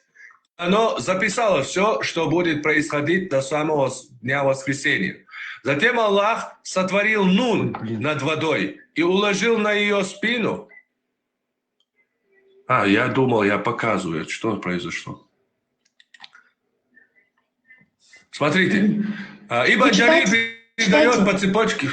Я следую, по цепочке до Ибн Аббаса, что он сказал. Да, Нун – это огромная рыба, на спине которой находится земля. Первое, что сотворил Аллах, это аль-калям. И оно записало все, что будет происходить до судного дня. Затем Аллах сотворил Нун над водой и уложил на ее спину землю. В результате сотрясения Нуна начала колебаться и земля. Аллах остановил ее колебания посредством гор. С тех пор горы похваляются перед землей. Верите вы ли вы тоже в это? Это я не знаю, это что такое, я такое не слышала никогда. Понятно.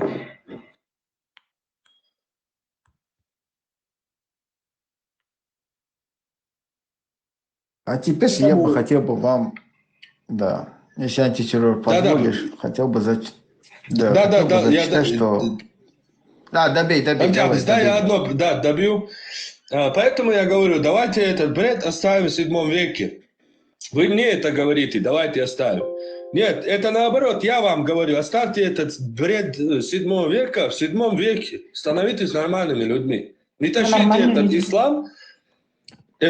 Как ты нормальные люди, если ты только что говорила, что трахать замужних женщин на войне, невинных, захватывать замужних женщин и трахать их, это нормально. Это было Какой ты нормальные люди? Это было в то это время. Навсегда сказано, это навсегда дозволено. До судного дня. Такого нету. Коран это дозволяет. Ну как это вот, посмотрите. Не как несите чепуху, пожалуйста, в то время. Это Коран дозволяет, а можно задать вопрос? Не, посмотрите. Просто у меня дети сидят, я громко не могу разговаривать. Смотрите, получается, в то время была такая ситуация, в то же время, то есть был ниспослан аят. И теперь мы живем в таком веке, нам кто будет аят, присылать? Мы живем по факту, и все. Ну, как я живу. У меня свой ислам, так сказать. Как у тебя Коран, что значит, как я живу? Ты берешь Коран в 21 веке и буквально, читая Коран, следуешь Корану. Ты мусульманка или вообще кто? Что ты несешь? Что нет? Ты не следуешь Корану? Следую Корану, но не то, что было ниспослано пророку, потому что там были свои... Например, что значит пророку? Весь Коран неспослан пророку. Вы что несете, Господи? Хорошо, поняла. Это уже Смотрите. больница, Тут как бы наши полномочия, все, диагноз. Ага, вот у меня вопрос. Ой, Антитеррор, можно тебе вопрос? Я хотел. Сейчас задай. Да, антитеррор. А вроде бы пятикратный намаз тоже в сунне пророка, только послан в самом Коране, о нем ничего не сказано, да ведь? То есть это вроде сунна. Просто если, понимаешь, если мы говорим то, что сунна пророка это что-то временное, то, что, браки в 9 лет это было тогда окей, сейчас не очень, то есть с таким же успехом я могу сказать, пятикратный намаз в то время был необходим, а сейчас он не нужен. Так мы же его не соблюдаем. Так, это интересно. Ну вот, так что... То есть вы всю сунну пророка вы отрицаете? Я не отрицаю сунну пророка, я говорю, что не все соблюдают сунну. Все, давайте я сейчас объясню. Секунду, ребята, давайте я же тоже зачитаю. Вы можете открыть вторую суру, 223 аят. Зачем? Откройте вторую суру. Сейчас я вам покажу, где Аллах называет тебя вагиной для мужчины. Ну и ладно. Все, только вагина.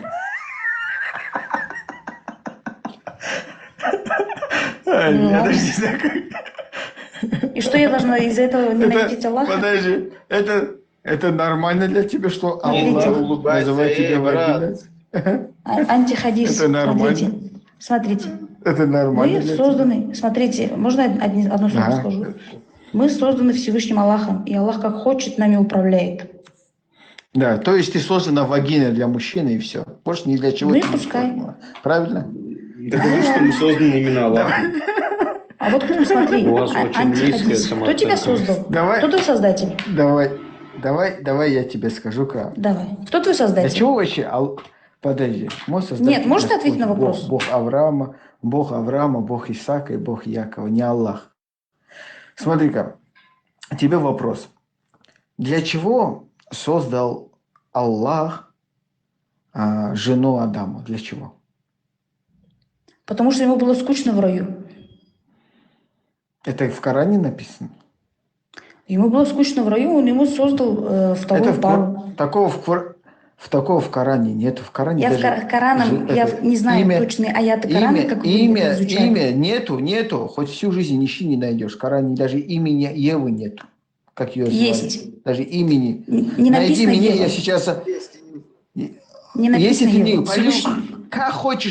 Как хочешь назови, но ты мне сейчас в Коране скажи аят, где это написано, и я Нет, сейчас смотрите, шахаду зачитаю. я вам говорю еще раз, что я не разбираюсь в том, что написано в Коране.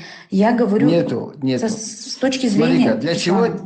Да, для чего тебя Аллах создал? Смотри-ка. Для поклонения. Ваши жены, Смотри, какое поклонение. Стоп, стоянка. Это что значит? В раю как может быть грустно? Не понял.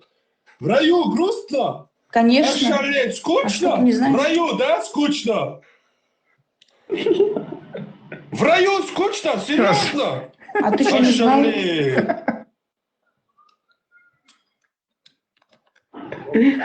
Она про гур не знает. Давай Это я зачитаю ужас. тебе. Ну, подожди, Да. давайте я зачитаю. Зачитаю. Для чего Аллах не для поклонения Он создал вас, а знаете, для чего Он создал? Чтобы мужчина, короче, вагина, да, чтобы было куда сувать. Нет, нет, Можно нет. так прямой Всевышний сказать. нас создал Смотри, для читай. поклонения. Читаю. Вот, Всевышний тебе говорит. 2 суру, 23 аяте. Смотри, что он говорит. Ты говоришь всякие... 223. Смотрите. Смотри, послушай, что говорит Аллах. Аллах что говорит? Не меня слушай, Аллаха послушай. Ваши жены являются пашней для вас. Приходите же на вашу пашню, когда и как пожелаете. Туда иди, Алисия. Еще раз скажите. Ваши жены являются пашней для вас. Приходите же на вашу пашню, когда и как пожелаете. Знаешь, что такое пашня? Ну, что, исправлять свою нужду? Нет, а я тебе скажу, что такое.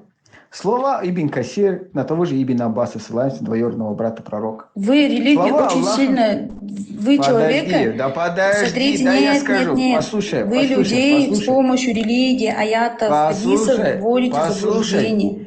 Послушай, ладно, не верь мне, только послушай, что говорит Ибн Аббас. Вам лечиться послушай, надо. что он говорит. Мне не верь, послушай, что Ибн Аббас говорит. За слова Аллаха ваши жены являются пашней для вас. Ибн Аббас сказал, что под пашней здесь подразумевается женский детородный орган. Приходите же на вашу пашню, когда и как пожелаете. Как захотите, сзади или спереди, но в одном месте женский половой орган. Короче, по мнению Ибн Аббаса, нужно читать вот так аят Корана. Ваши жены являются вагиной для вас. Приходите же на вашу вагину, когда и как пожелаете. Вот ты кто для Аллаха. Вот ты кто для мужчины. Только вагина, больше ничего. Ничего в тебе нету. Полоумная, которую сравнивали с говном, собакой и ишаком. И еще говорит, что ты должна дома сидеть и не выходить из дома, потому что шайтан будет тебе приукрашивать, когда ты выйдешь из дома. Смотрите, можно сказать? Вы можете, пожалуйста, поднять этого человека? Пожалуйста. Можете поднять?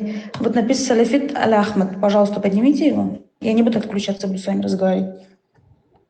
Салафит Аль-Ахмад. О, антитеррор, это твой брат. Это твой пациент, брат, к тебе заходит. Еще можно такой короткий вопрос задать? Я поднял. Послушайте, послушайте меня. Вы что все на девушку накинулись? Если ты мужик, поговорить с нами. Ваше мужское, во-первых, где... Подождите, закройте свой рот. Я знаю, какие вы псины. Если ты зашел к нам... не будешь говорить... Вот зачем вы его отпустили? Послушайте, зачем вы его отпустили? Ты тоже. Либорецку закрыла твою. Смотрите. Сайфулла, эту девушку никто тут не поднимал насильно. То есть мы в кусты ее не затащили, как твои братья-мусульмане, сподвижники, затаскивали и твой народ, твоих прабабушек, не знаю, там, походу, с Дагестана ты, может быть, не знаю, неважно, с какого ты не был народа, арабы-мусульмане затаскивали там в палатку, забирали замужних ваших женщин, прабабушек, да? И насильно с ними что-то делали. Вот где было их мужское, а? Где было их мужское? Когда они замужних женщин крали и трахали их, и пускали их по кругу, увозили в свои пустыни арабские. Где было их мужское? Ты будешь там говорить о мужском, да? Утверждаешь, что ты салафит при том. Самое вот это, как это сказать, самое убогое направление ислама принял, и ты нам будешь говорить об мужском? Так вот, никто ее сюда насильно не завел. Она сама добровольно, тут ей дали равные права. Пусть она зайдет в ваши мусульманские группы. Ее сразу оттуда, если там будет настоящие мусульмане, выгонят оттуда. Что сказал пророк? Мы ей все приводим тут. Что сказал пророк о женщинах? Что сказал пророк? Что им делать сказал? Сидеть дома нахуй. Зачем вы его отключили? И не вылезать из дома. Закрывать. Да задолбалась ты тоже уже.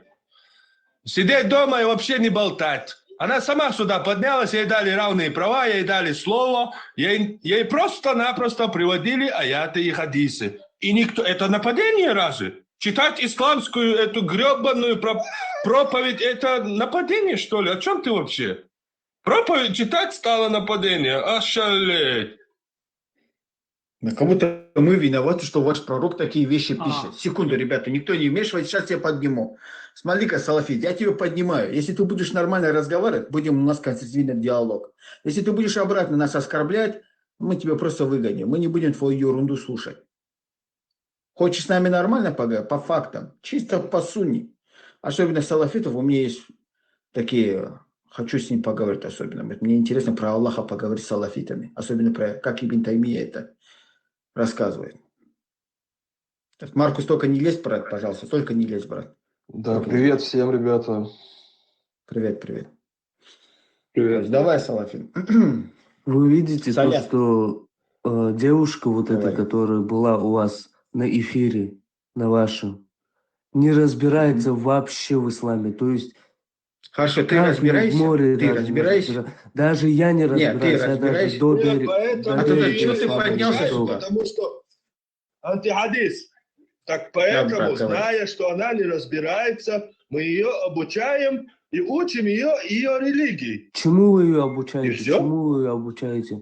Вы ее Тому, что у отталкиваете нее от религии. недостаток ума, Вы ее что она отталкиваете полоумная от в ее религии. Да не кричи ты, религии. зачем ты меня перебиваешь? Что Ты говоришь, значит что отталкивать? нормально будешь приводить хадисы и разговаривать. аяты. Ты меня Приводить выгоняешь и хадисы при и этом аяты. говоришь, что вы нормально разговариваете. Но зачем? Ты приводить аяты и хадисы, это что, отталкивать? Ты что несешь вообще? Ей привели буквально хадис, аяты, мнения ученых и тавсиры. А то, что ваш ислам сам себя дискредитирует и отдаляет от себя, это, ну, мы виноваты, что ли? Мы придумали ислам таким убогим. Значит, вы так толкуете, хадисы. Не Мы каждый, вообще не каждый толкуем, может мы понять их. толкование. Вы Не неправильно каждый может читаете. понять их. Не каждый может понять их. Такие, как вы, только будете нарушать мусульман. Вот эта девушка зашла с 0 пониманиями ислама, и вы ее отталкиваете еще больше, чтобы она также сидела на ваших эфирах, уже с вашей стороны, и также обсирала других. Эй, что ты тарахтишь? Разговаривай как человек, что ты как, не знаю, обезьяна повторяешь. Я общаюсь так же, как и ты. Тебе задаю вопрос. Я общаюсь Ты так знаешь же, ислам как хорошо? и ты. Тебе задаю вопрос. Ты знаешь ислам нет. хорошо? Хорошо, та девочка не разбиралась, и ей сожалению, нельзя нет. читать К сожалению, аяты и нет. хадисы. Тогда зачем ты сюда поднялся? А? Потому что Я ты вот- кричишь, во-первых, как истеричка. Смотри, я вот разбираюсь в исламе. Прикинь, я вот разбираюсь. Я знаю Черта ты не толкование. разбираешься. Я в смысле не разбираюсь? Черта ты не разбираешься. В смысле? Скажи нам... Ты что хочешь мы со здесь мной сказали? посоздизаться или что? Скажи нам, что мы здесь неправы были, что мы ей сказали. Мы все предоставили. Тавсир, мнение ученых, И я вам Коран. еще Он раз говорит, скажу, он говорит, может что- вы поймете, может нет. Он говорит, что мы толкуем неправильно. То есть он Перестань даже меня не понял, глушить, что мы чё вы- толковали. Мы даже свое Меня мнение не бесконечно проявили. глушите. Чё? Салат, Да подожди. завали Толпой хлеборезку, когда накинулись, слово скажут. Подожди. Алло, толпой Толпой накинулись. накинулись на меня. Читать аяты и хадисы, это толпой накинуться у них, оказывается. То есть человек буквально зашел и обвинил нас в том, что мы неправильно толкуем. То есть мы вообще ничего не толковали, мы наоборот их ученых, авторитетных, признанных ими же самими, им прочитали толкование. То есть буквально навесил на нас чепуху, то есть это чучело создал и ее, короче, потом опровергает. Мы не толкуем, мы приводим толкование ваших же ученых. Это понимать надо, их еще понимать надо. Я тебе еще раз повторяюсь. Понимание надо правильно. Понимание надо. Понимание Это надо. что, заело, что ли? Понимание понять, чтобы понимание понять надо было, чтобы понять. Надо понимание, да? Такие вы клоуны, господи, я вам отвечаю. Такие вы клоуны просто. Салав, ты в религии разбираешься. Я клоун, я К тебе сожалению, показываю нет. то, К что ты сожалению, говоришь. ведущий, нет. Но я на пути, чтобы разбираться в религии. К сожалению, нет. К сожалению, салаф даже, да, маленький уже наш. Вахаби. Ты вообще не разбираешься, но уже готовая, готовая ячейка для ИГИЛа, да, исламского государства, Нет, шариата, кто сказал, халифата. что для ИГИЛа? Что ты мне ярлыки навешиваешь? Что не Какой для ИГИЛ? ИГИЛа? Что Вы ты мне засали ярлыки там, навешиваешь? ИГИЛа испугались все. Что ты мне Хорошо, не ярлыки для ИГИЛа, навешиваешь? для Какой ИГИЛ? халифата. Для халифата. Для исламского государства. Хорошо, не скажу коротко аббревиатуру, да, ИГИЛ, это звучит очень плохо. Для исламского государства. Так нормально звучит? Хотя это то же самое, ИГИЛ. Я просто удивляюсь. Мы просто читаем тафсир, хадисы, Коран, они говорят, Да вы не просто нас. читаете, вы заблуждаете людей. Вы не просто читаете. Вы не Где мы просто заблудили? читаете. Нахер Где вы мы были лезете неправы? вообще в эти дела, Хорошо. которые вас... Нахер ты сам сюда полез, не зная ни хрена. Где мы неправильно толковали? Скажи хорошо. Что мы неправильно сказали? Быстро сказал, что вы ей не... Ему просто не нравится, понимаешь? Ему просто не нравится. Ужас, Можно я ужас. немножко Давайте скажу? следующее. Можно, Антонис? Говори, брат. Смотрите, говори. вот эта женщина сказала, что ее дочку звать Олеся. Во-первых, Олеся – это не мусульманское имя. Это видно, что эта женщина недавно приняла ислам, поэтому она ничего не разбирается. То есть, или бывшая христианка, там, в обычной семье родилась, мы там в детстве крестили. Ну, если она дочку назвала Олеся, ну, мы слышали, да, вот как она сказала, Олеся, не Аиша, там, или, то есть, христианское имя, Олеся. То есть, это видно, что она, наверное, сама пришла к исламу недавно, наверное. То есть, и приходит, поднимается, ничего не знает, то есть, и начинает вот эту такию... Может, ты второй женой вышла просто. Да, и вышла, и кажет, у меня мужа нет, но у меня дети есть. То есть интересно, а где твой муж? Развелся с тобой? Ну, по исламу ж, да, вот можно разводиться, жениться на замуж. Да, 3 раза талах сказать, и все на это. Да, и все. 3 раза талах. Да, талак вот это, поэтому... Да, такие все мусульмане. Ну, такая все мусульмане. Да, я просто удивляюсь, Мендель, брат, и все, кто здесь сейчас слушает. Ребята, если мы в чем-то неправы, пожалуйста, поднимитесь и докажите, что мы неправильно привели, или мы что-то от себя добавили. Все, что мы сказали, мы зачитали. Да, брат, говори. Антиадис, прикинь, он говорит, вы неправильно, То есть человек, который утверждает, что мы что-то неправильно делаем, вместе с этим утверждает, что он знает, как правильно. И потом мы ему задаем вопрос, а ты знаешь правильно? Он говорит, нет, к сожалению, я... Тогда как ты знаешь, что мы не правы? Просто я хочу, чтобы вы, просто я хочу так сказать. Вы не правы, все, я так захотел. Вот и весь аргумент. Вы знаете, в чем... Это шикарно. Интересно, как Еще себе салафитом. если... Брат, извини, вы только в одном не правы. Вы не давите их. Не давите просто. Давим их, брат. Не, нормально. Мы же не хотим их задавить там и оставить в этом болоте. Мы хотим, чтобы они стали нормальными людьми, донести до них, что их заставили уверовать, что откровенный человек, который хотел все свои сексуальные похождения, там, педофилию и все остальное приписать Богу, приписал Богу, просто шарлатан. Избавьтесь от этой тьмы, выйдите к свету. Мы не можем их давить. Есть те, кого нужно давить, есть те, кого нужно утаскивать. Кого надо, мы давим, братан, не переживай. Алло. Нету здесь узбекских, никто не знает. Нету, братан, на русском говорим тут.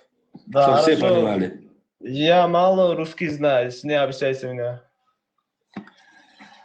У меня 3 вопроса вам. Задавай. Деяние 3:22. Это кто? В смысле Деяние 3? Какие цифры ты знаешь?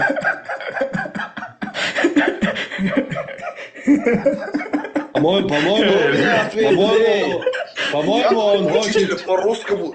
По-моему, учителя по-русскому учителя просто попал. Феделис, подожди. По-моему, он хочет... Антихадис, подожди. По-моему, он хочет Ты, Абдулло, ты хочешь противоречие из Библии привести, да? Про Павла. Да.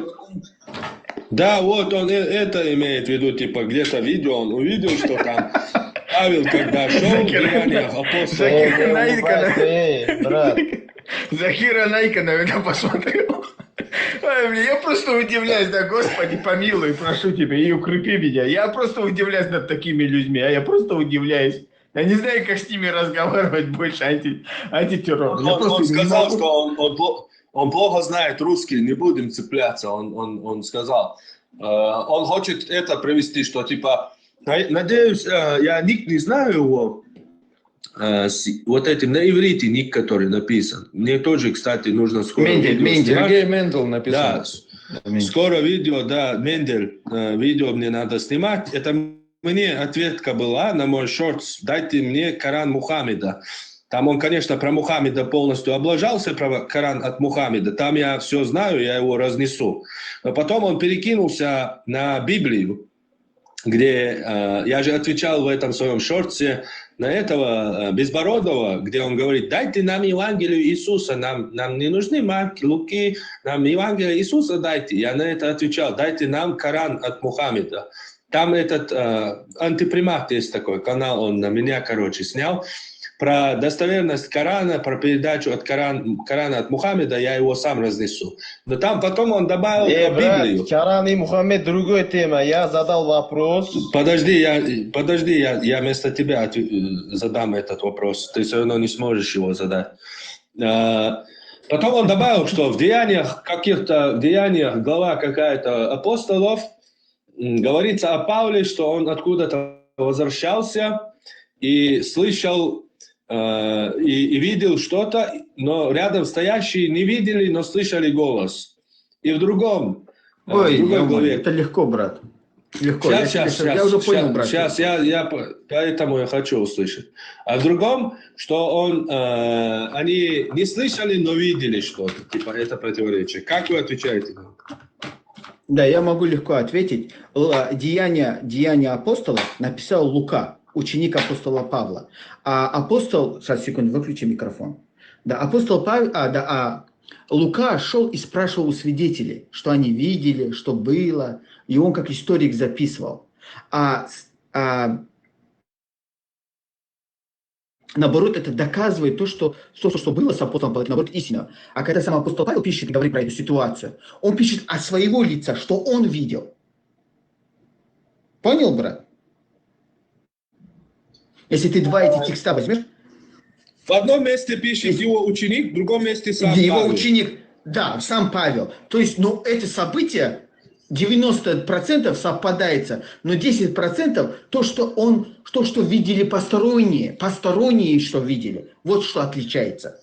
То есть Лука, он как историк, Лука как историк, он шел и записал. А ты видел Павла? Ты знаешь, да? Ты помнишь такую событие? Да, я помню. Как ты что увидел? Он говорит, не видели ничего, но видели, как что-то говорило.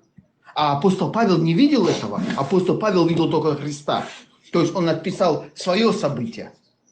То, что он видел. А Лука описал событие, спрашивал у свидетелей.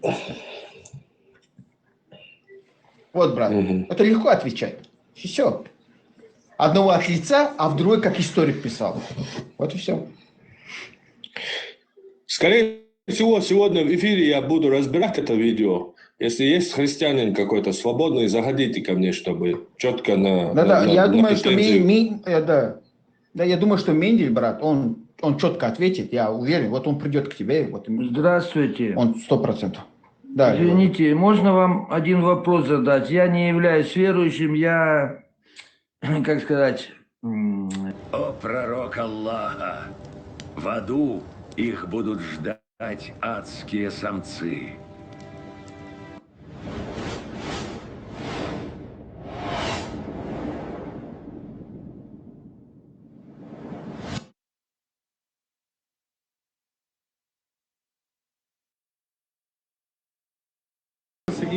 Иншаллах, сделал здесь никах. Аминь, аминь. И улетел со своей женой, иншаллах. День в Медине, чтобы я жил с ней. Аминь, аминь, аминь. Я очень хочу жениться. Аминь. Делайте за меня дуа, братья мои сестры. Бисмилля, бисмилля. Бисмилля, бисмилля. Прости мои грехи. Аминь. Я прошу тебя, о Аллах, дай мне рызык. Рызык, аминь, я раб. О Аллах, прости. Дай Аллах, чтобы я всем долги раскидал. Аминь. Спокойно зажил. Аминь. Аминь, я раб. О Аллах, дай мне возможность, чтобы я раскидался и просто спокойно жил. Аминь. Чтобы я свою Üçüncü Topyet Erböl'da 90% Letterboxd-nahta. Üstadsonya Osmodite Satüş Erböl'nahu.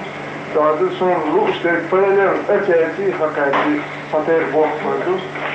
Tā tomba vai cits tupa. Almata.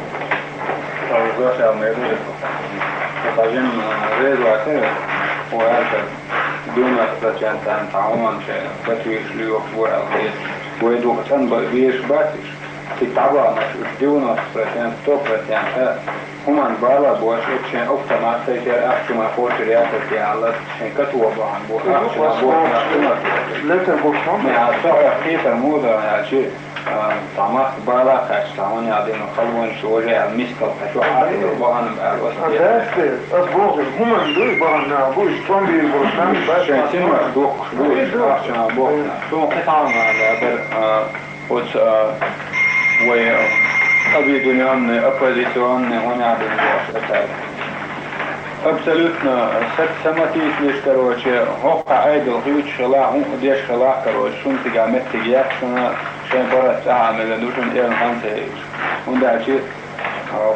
форма бархача форма мисда хедек да худа швар ночи багаш короче бушон сусанна كشنا عن شيخ بوكابل شيخ بوكابل تاع شو ما كان زولم داع شيخ أو ما كان بالا باش باكن نسبة إيش نسبة يوش كنا داع شنا موقع خرنا خرقل شاء نسبة دوش دوشون غاز كيسها شيء خد غاز كعدا وشلق وين دوش دوشون خمسة تجي فينسي بوش ويز بالا خاش بوش أنا أمل دخل إشارة سنترال روسيا يوك ديس 12 месяцев пенсия خاشة زربات خاشة وين ديلر يوك تجي عاش حيوشنا دوش مدو طبعا الشارع أنا مو بتوش أكثر من ماشي بوش حد بقول هيش بويا موضوع الله فيش نعدو خذ عشان قلوا عشو ويوديك عش بالها خذ توا يسا خدت يسا كروش خبر دار رسم دار يسوي شو نعم بور باسر خو كرت يقيس يقولوا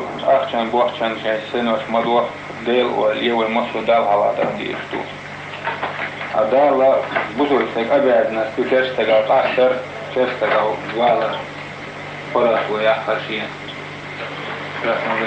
Tāda dēļ tieši sveicām, ka jūs šo mādi atcer öyle šītum zēni ilgi, a dēļ tieši sveicām tieši.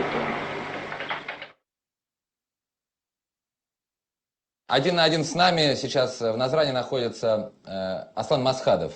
Добрый вечер, Назрань. Добрый вечер, Аслан Алиевич. Спасибо большое, что вы доехали до Назрани ради того, чтобы принять участие в нашей программе. Мой первый вопрос. Можете ли вы и другие руководители нынешней Чечни или Ичкерии, как это правильно назвать, гарантировать, что военные действия не возобновятся? Добрый вечер.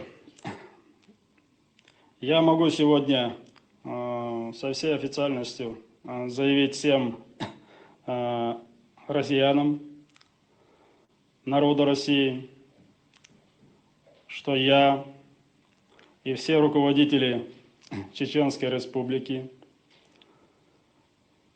всегда давали и сегодня дают гарантия со своей стороны, что по нашей вине не будут возобновлены боевые действия.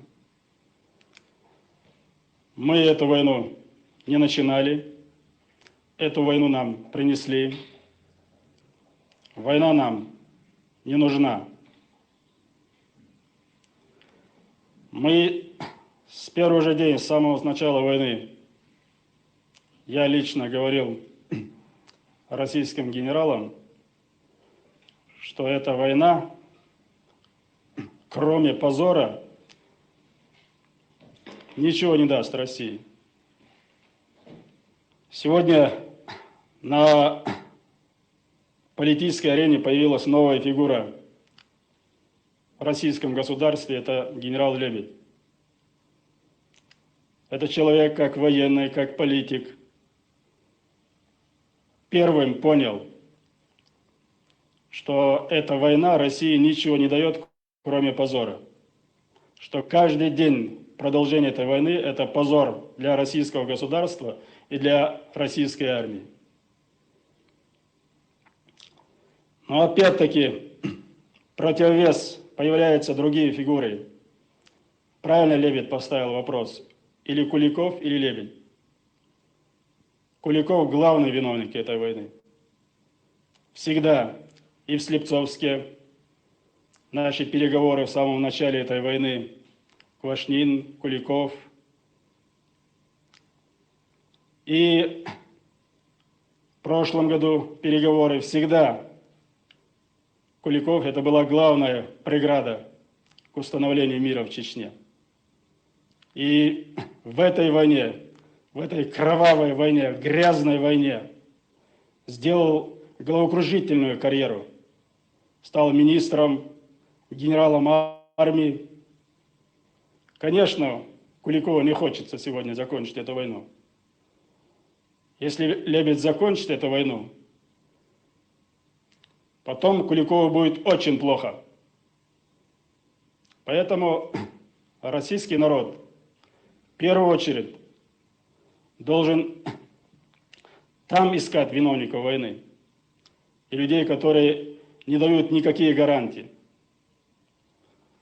Чеченский народ, чеченская армия, чеченские руководители всегда давали эту гарантию и могут дать гарантии сегодня.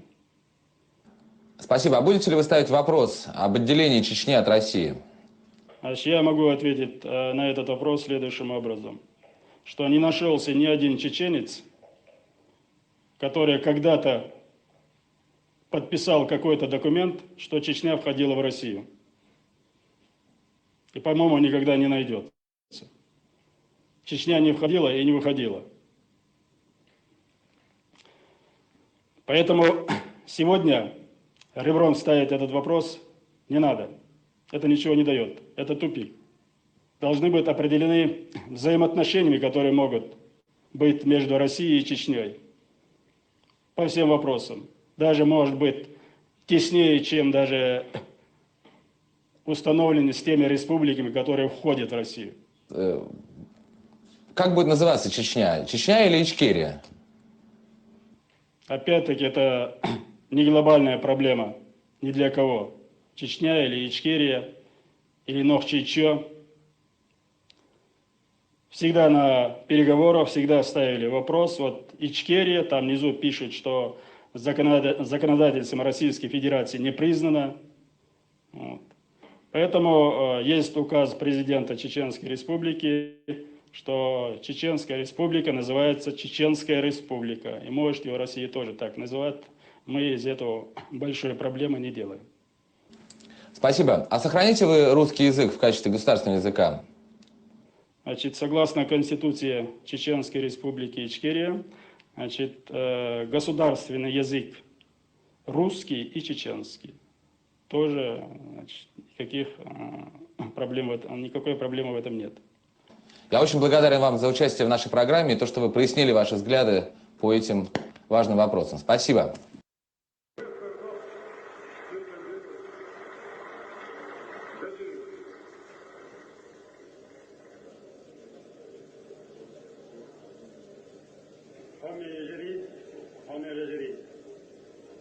Уважаемые товарищи, дорогие наши гости.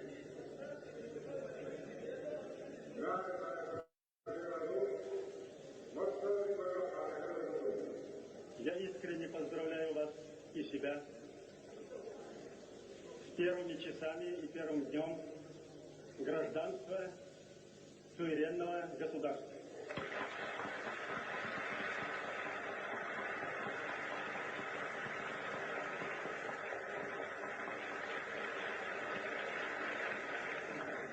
Декларация принята, и я при полном убеждении, что если даже у кого-то появится мысль противиться этому, то это будет потенциальный противник нашего народа.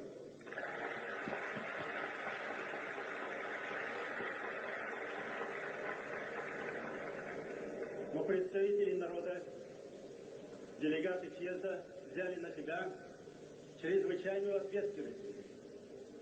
Объявить, оказывается, не так сложно, но есть в народе мудрая поговорка. Кинжал без нужды не ломай, вынул, применяй.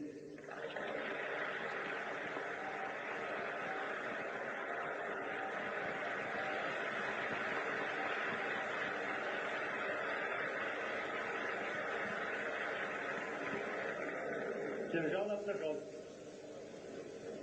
Теперь нам надо подумать, как обустроить суверенное государство. Это чрезвычайно ответственный и сложный процесс. И хотел предостеречь соотечественников, что самый опасный период возможных провокаций, лишения разума отдельных людей, доводящих до кровопролития, именно наступает сейчас. Для этого есть достаточные силы. Здесь выступающий молодой человек выразил как опасность ввода танков. Танк не опасен, он виден, под него можно лечь, с гранатами взорвать.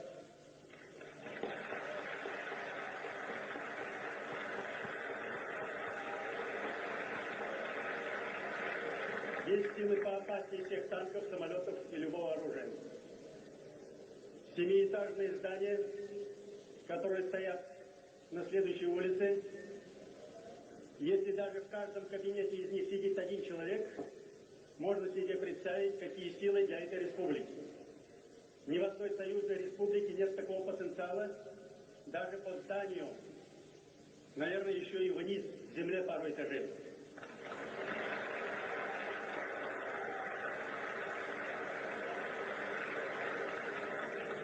Как бы не было тяжело признать и взять на себя такую ответственность, пока в суверенной республике не будут свои силы защиты,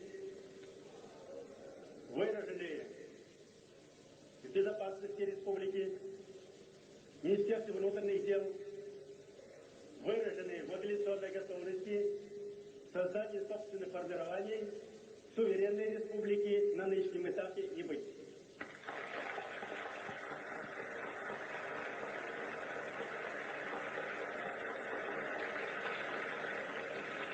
Это подтверждает ход событий, развернувшейся борьбы во всех регионах.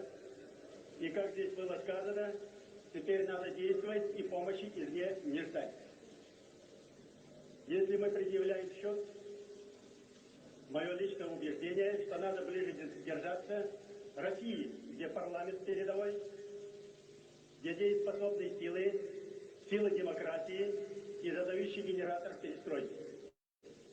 Союзному ведомству предъявить все счета, о которых мы говорим, по ущербу, который понес наш малый, бедный народ на этой земле.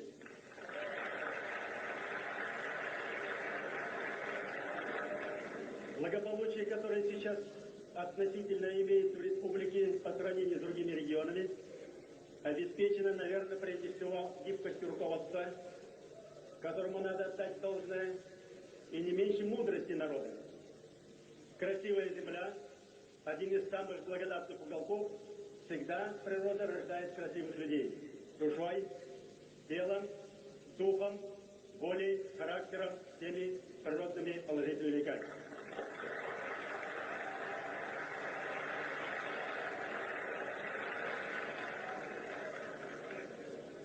Когда много говорят, я попросил соотечественников не обращаться к славе прошлого.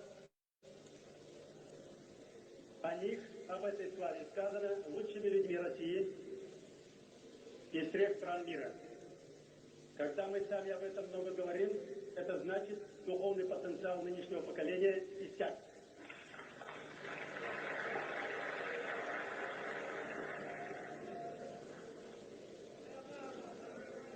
Считалось бы, значит, у меня есть много предложений, который, если заинтересует оргкомитет и при полном убеждении, если до сих пор были сомнения в возможности удержать демократию, создание правового государства, то молодые люди из состава оргкомитета, которые сумели в тягчайших условиях собрать съезд народа при высшей организации относительно нашего времени, то потенциал молодежи есть, силы есть. Остальные предложения по парламенту, если их заинтересует руководство и оргкомитет, я передам письменно. Спасибо за внимание, удачи и вперед!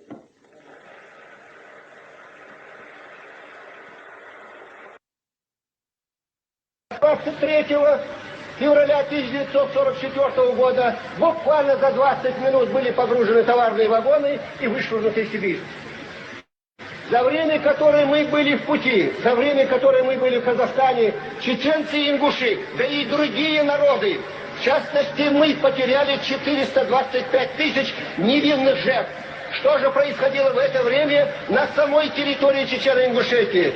Для того, чтобы стереть память этого народа, разрушались надгробные памятники, разрушались древние ихние башни боевые, которым даже удивляются и сейчас видавшие виды ученые.